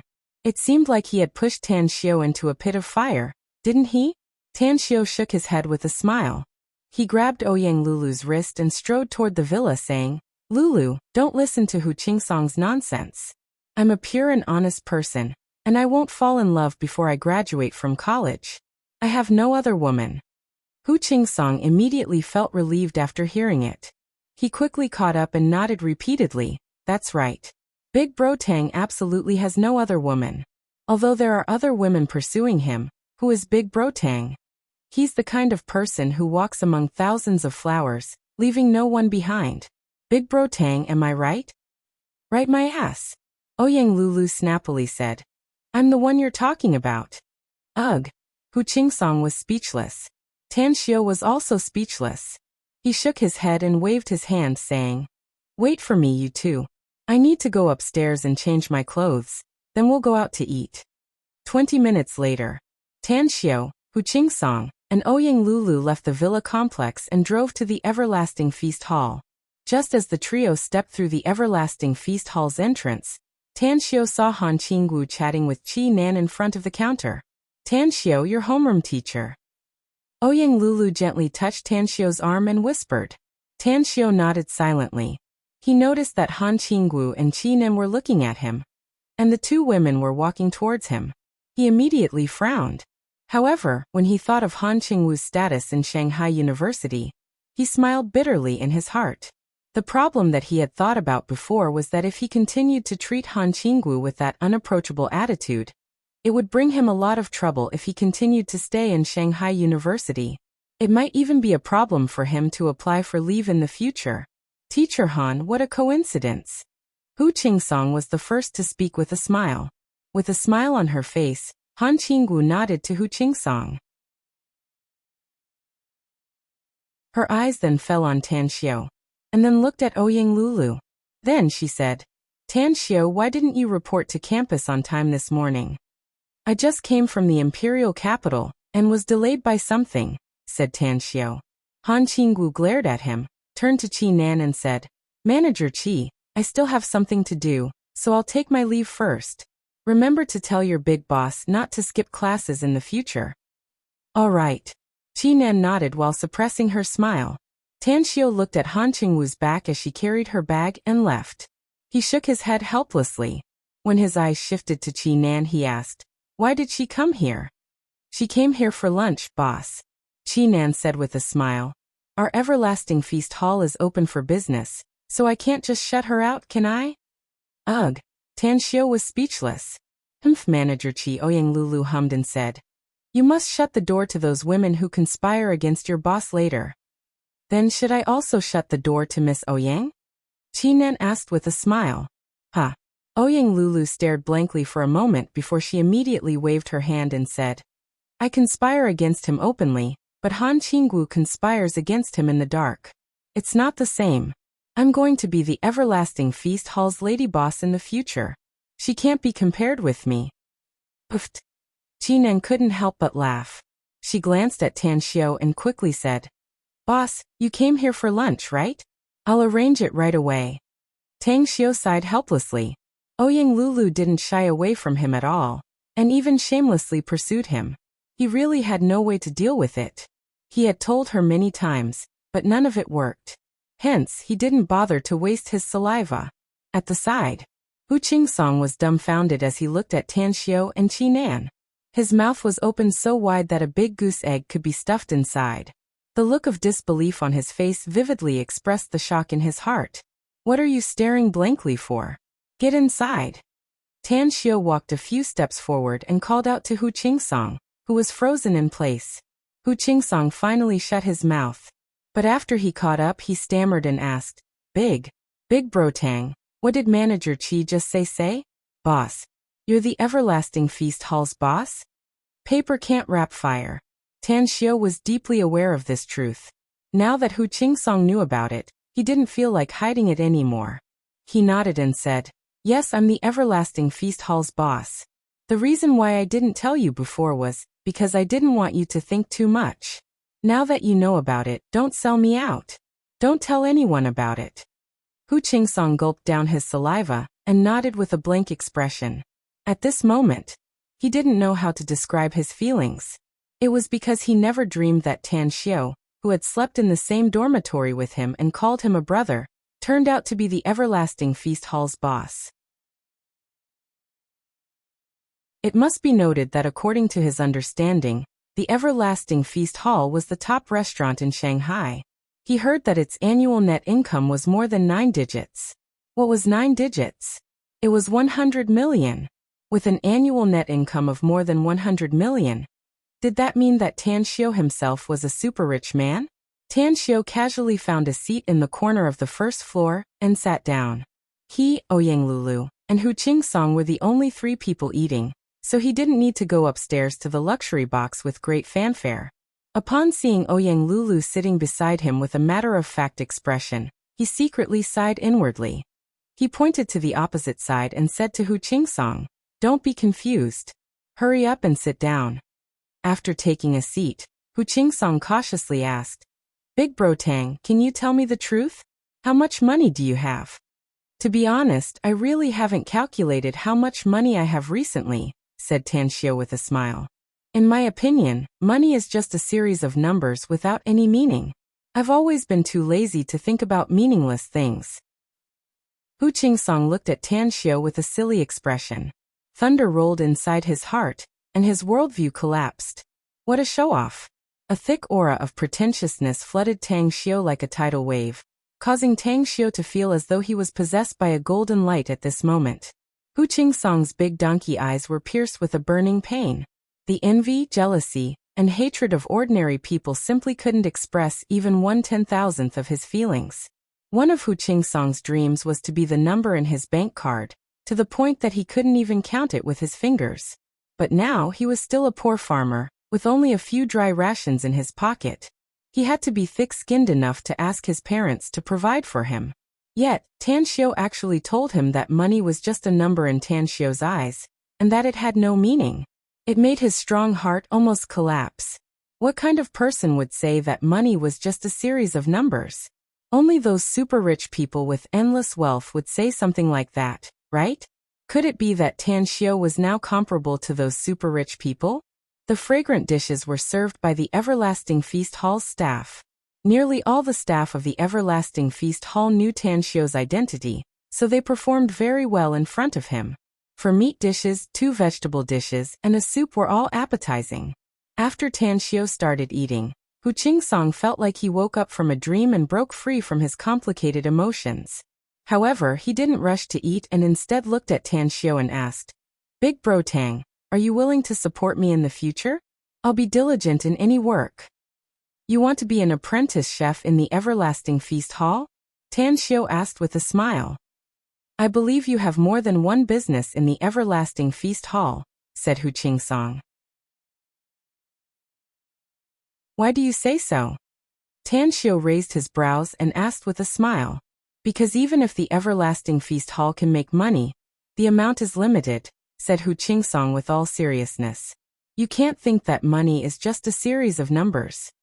The Everlasting Feast Hall's headquarters is in Jingmen Island, with branches in Hong Kong, Shanghai, and the imperial capital, said Tan Xiu.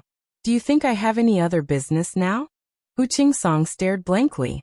After thinking for a while, he still shook his head and said, "It's not enough.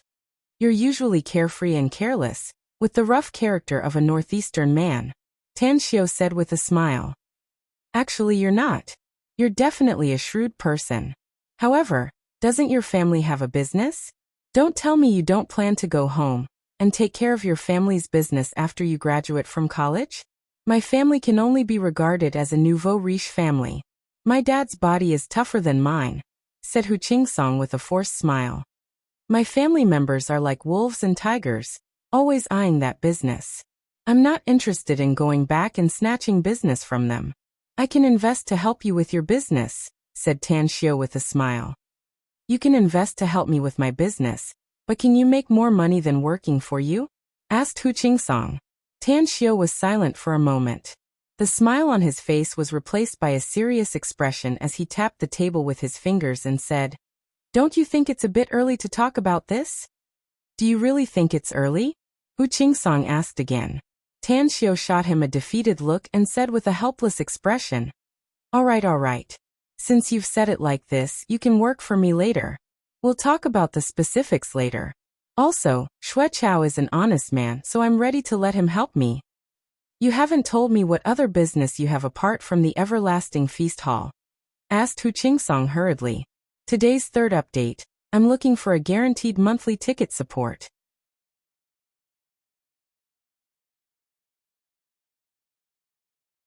Chapter 513.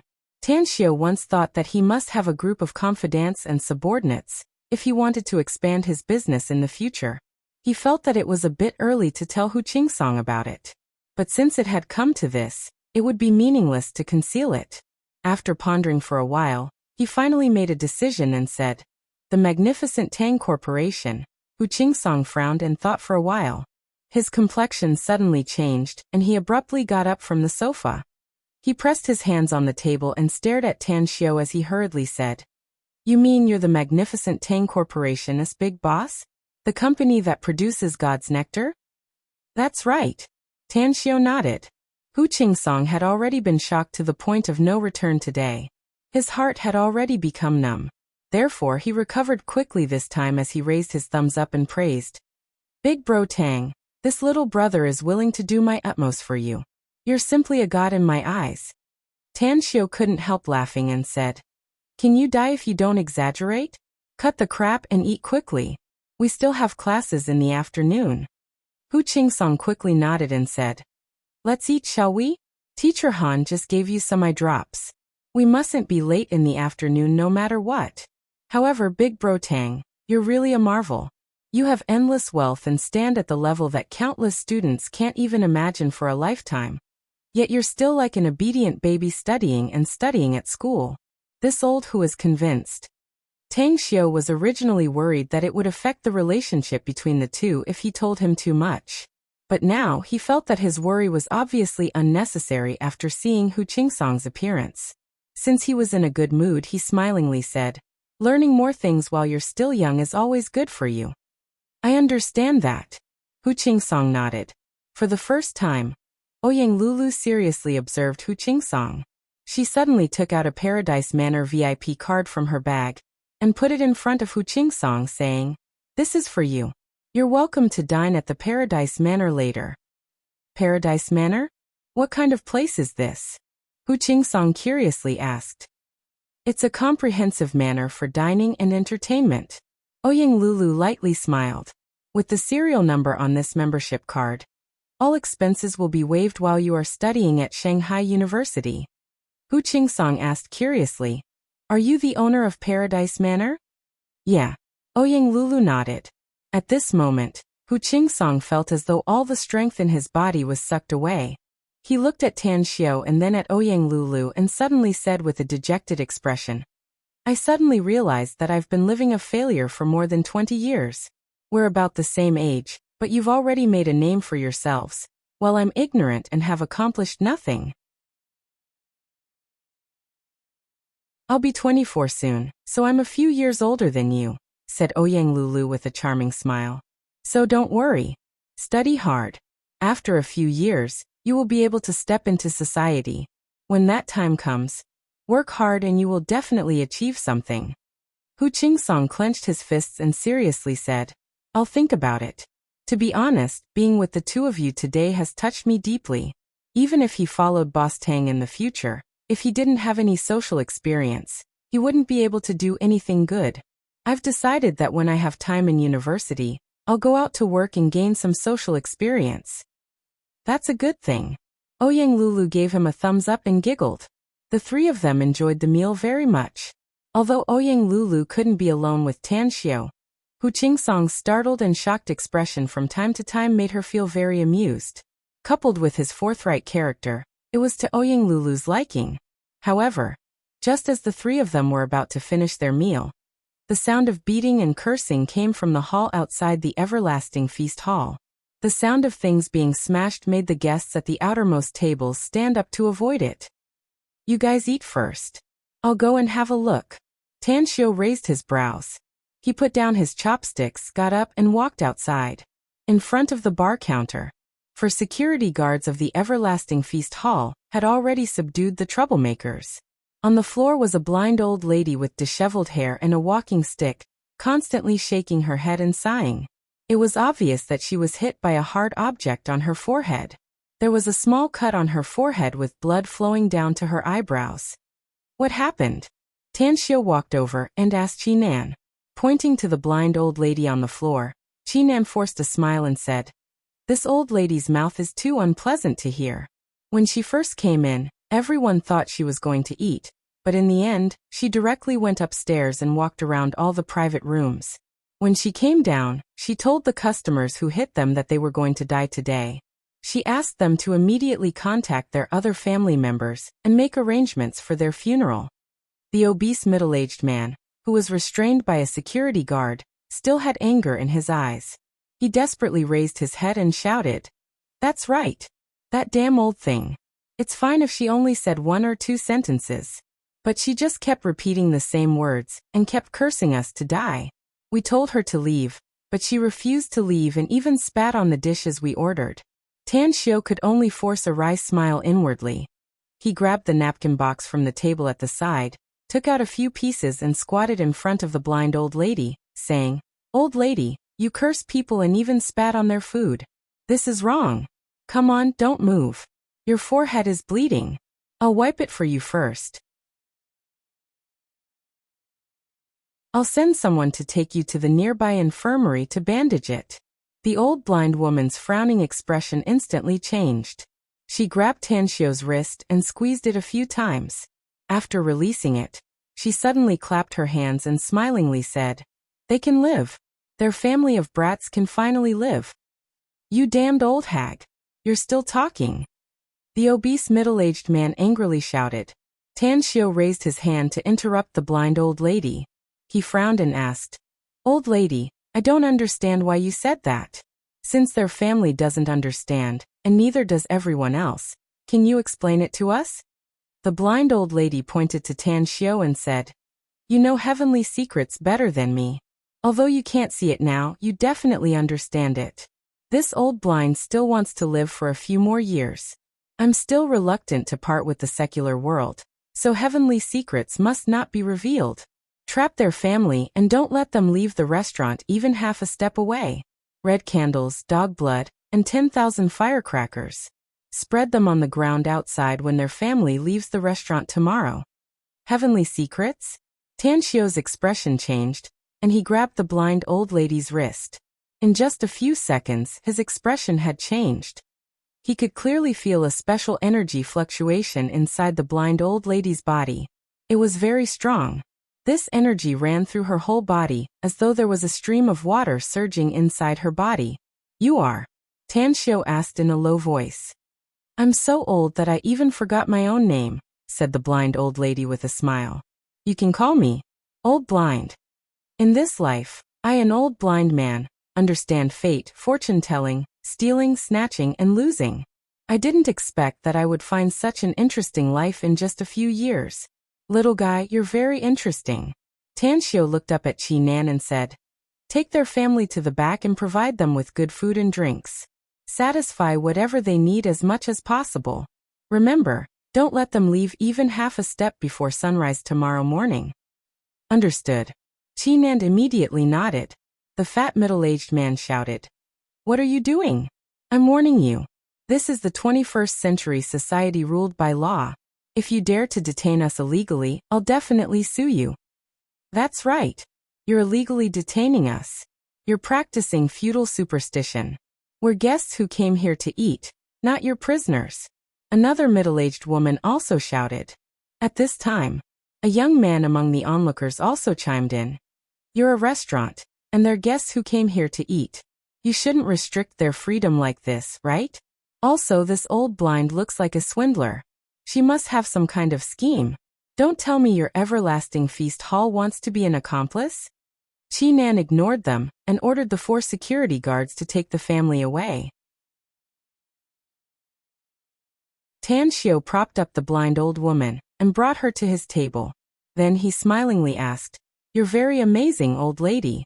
You're unexpectedly proficient in divination. You said that you can't reveal the heaven's secret, but you've actually done it. You're doing it under the condition that you lose your lifespan to save that family." The blind old woman grinned and said, "This old blind has indeed revealed the heaven's secret, but I'm not the only one who obtained the Tao. It's very interesting, very interesting. Do you know why I dared to reveal the heaven's secret?" "Why?" Tan Xiu was puzzled. "Because of you," said the blind old woman. "Because of me?" Tan Xiu was confused. The blind old woman heavily nodded and said, Yes, it's because of you. I found something interesting.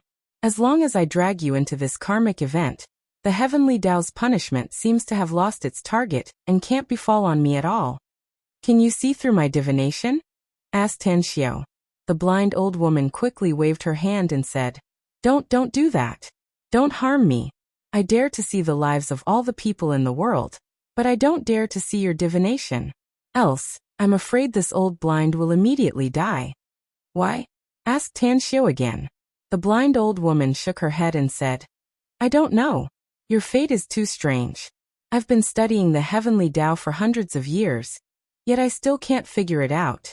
Forget it, let's not talk about this. How about we discuss something else? What is it? Asked Tanxiu. I'm tired of staying in the country. How about sending me abroad? Said the blind old woman. I like the sea, so it's better to send me to the sea. But I can't see where it is. It's like another world, another space, and I can't go there by myself. Tanxiu was shaken inwardly. He understood that the blind old woman had already divined the situation on Nine Dragons Island. She was right. Although Nine Dragons Island was still in this world, once the reconstruction was completed and he arranged a huge array, it would definitely be like a new space, a new world. Today the 4th chapter is here. It's the National Day, yet I can only stay at home and write. I'm also drunk. Baby, I hate you.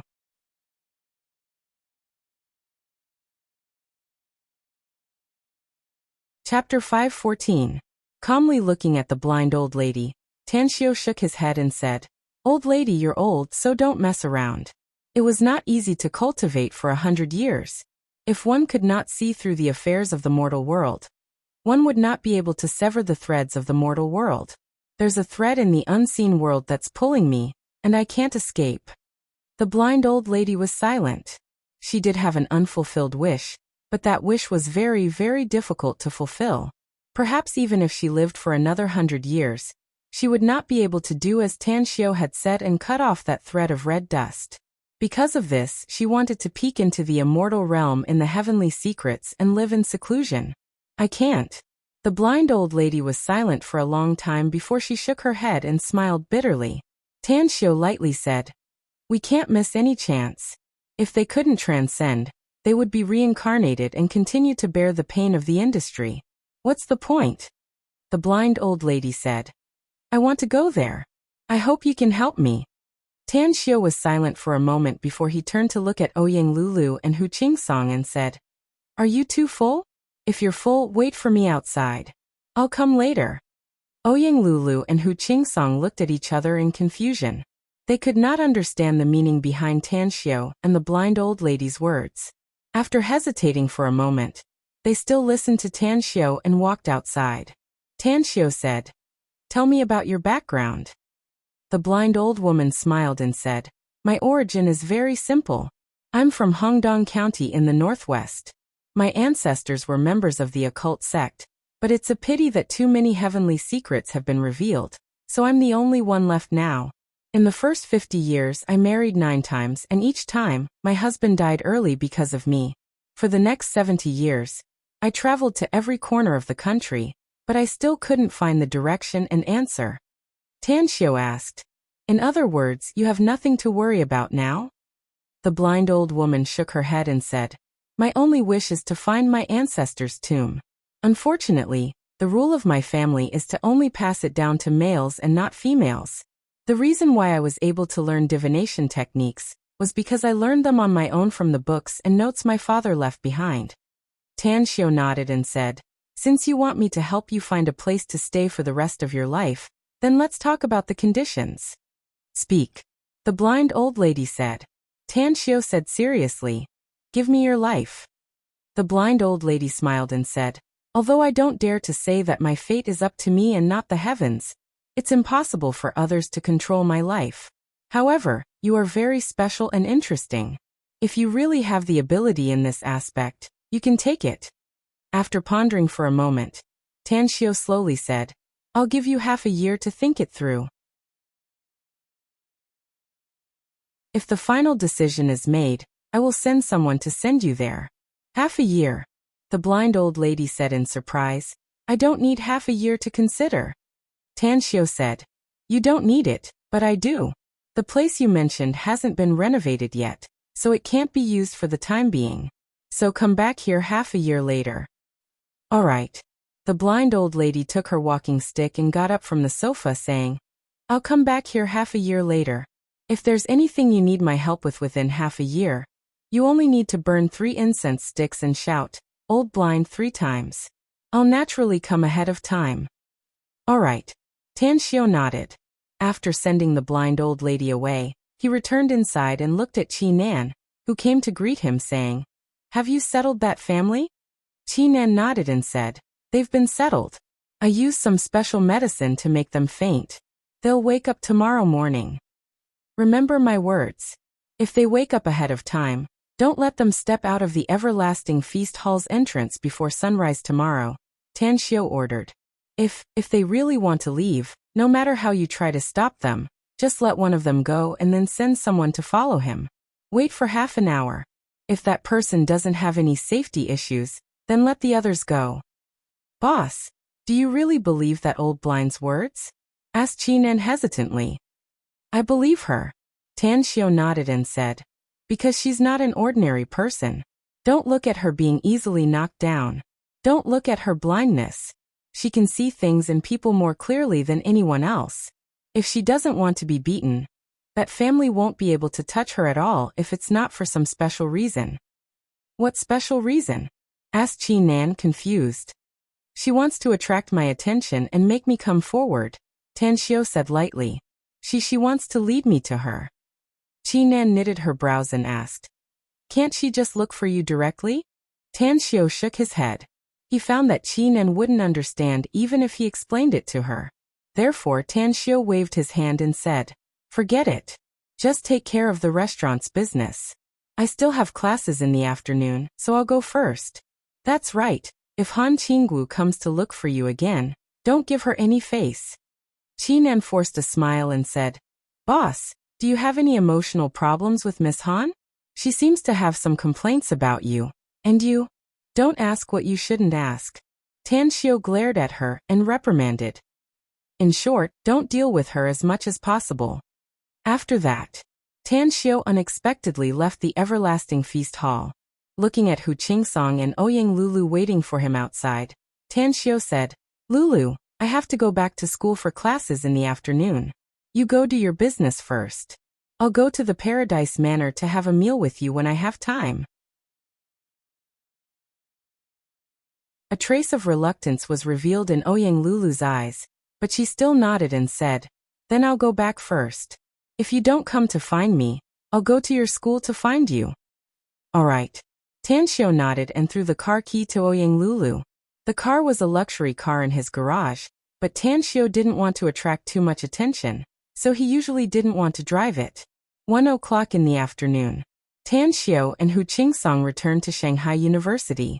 After returning to their dormitory, they found that Yu Kai and the others were not there, so Tan Xiu tidied up his bed. Since he rarely stayed on campus, his bed was covered with dust, and even the desk below was full of messy things. After tidying up everything, Tan Xiu looked at Hu Qingsong, who was lying on the bed with his hands as a pillow. It was unknown what he was thinking about. Tan Xiu then said with a smile, Don't tell anyone about my matters. Don't worry. I understand. Hu Qingsong nodded. Tan Xiu let out an indifferent smile. He patted the bed and said, There's still more than an hour before the class starts. Stay by yourself. I'm going to the campus library. All right. Hu Qingsong replied and continued to think about his own matters. Tan Xiu knew that the things he let Hu Qingsong know today must have deeply touched him. Although he looked rough, he was actually a very meticulous person. Moreover, he was also very smart. Perhaps he didn't feel anything before, but now he had probably begun to think about his future path. Thinking. It was a sign of maturity for everyone. Tan Xiu was a bit worried that Hu Qingsong's relationship with him would deteriorate after knowing some of his matters. But now, it seemed that his worries were groundless. On the contrary, Hu Qingsong had begun to learn to think, and had begun to plan his future life. After leaving the dormitory, Tan Xiu took a few books and went to the campus library. What surprised him was that the library, which was usually deserted, was very lively at noon today. Groups of students were whispering to each other as they walked inside. What puzzled him even more was that most of them were boys. "What's the situation inside, teacher?" asked Tanxiu curiously after returning the books to the library teacher. What else could it be? Nowadays, when young men see beautiful girls, they can't wait to rush up to them to please them. Sigh, thinking back to when we were young. The middle-aged female teacher in her 40s sighed and shook her head. At the same time, her eyes were immersed in memories. A smile appeared at the corner of Tanxiu's mouth. He could understand those boys who were in their puberty. If he didn't have the opportunity in the 10,000 years immortal world, perhaps he would be like those students who couldn't wait to get close to beautiful girls. After returning the books, Tanxiu walked inside again. Recently, due to various matters, he had missed a lot of reading time. Therefore, he decided that he must settle down after school started. Since he was a student, he must act like one. Read, learn, and work hard to improve his ability. When passing by a row of bookshelves, he glanced in the direction where there were many students. Through the crowd, he saw Jiang Fian sitting in the innermost corner, quietly reading a book at the desk. A smile immediately appeared at the corner of his mouth. Although he saw Jiang Fian, he was sure that she wasn't the one who attracted so many boys, because she wasn't that attractive. Mu Weining. Her beautiful face appeared in Tanxiu's mind. He secretly shook his head in his heart. Mu Weining was indeed beautiful. Whether it was her face, figure, or temperament, she was the best among women. But he was hurt in his heart.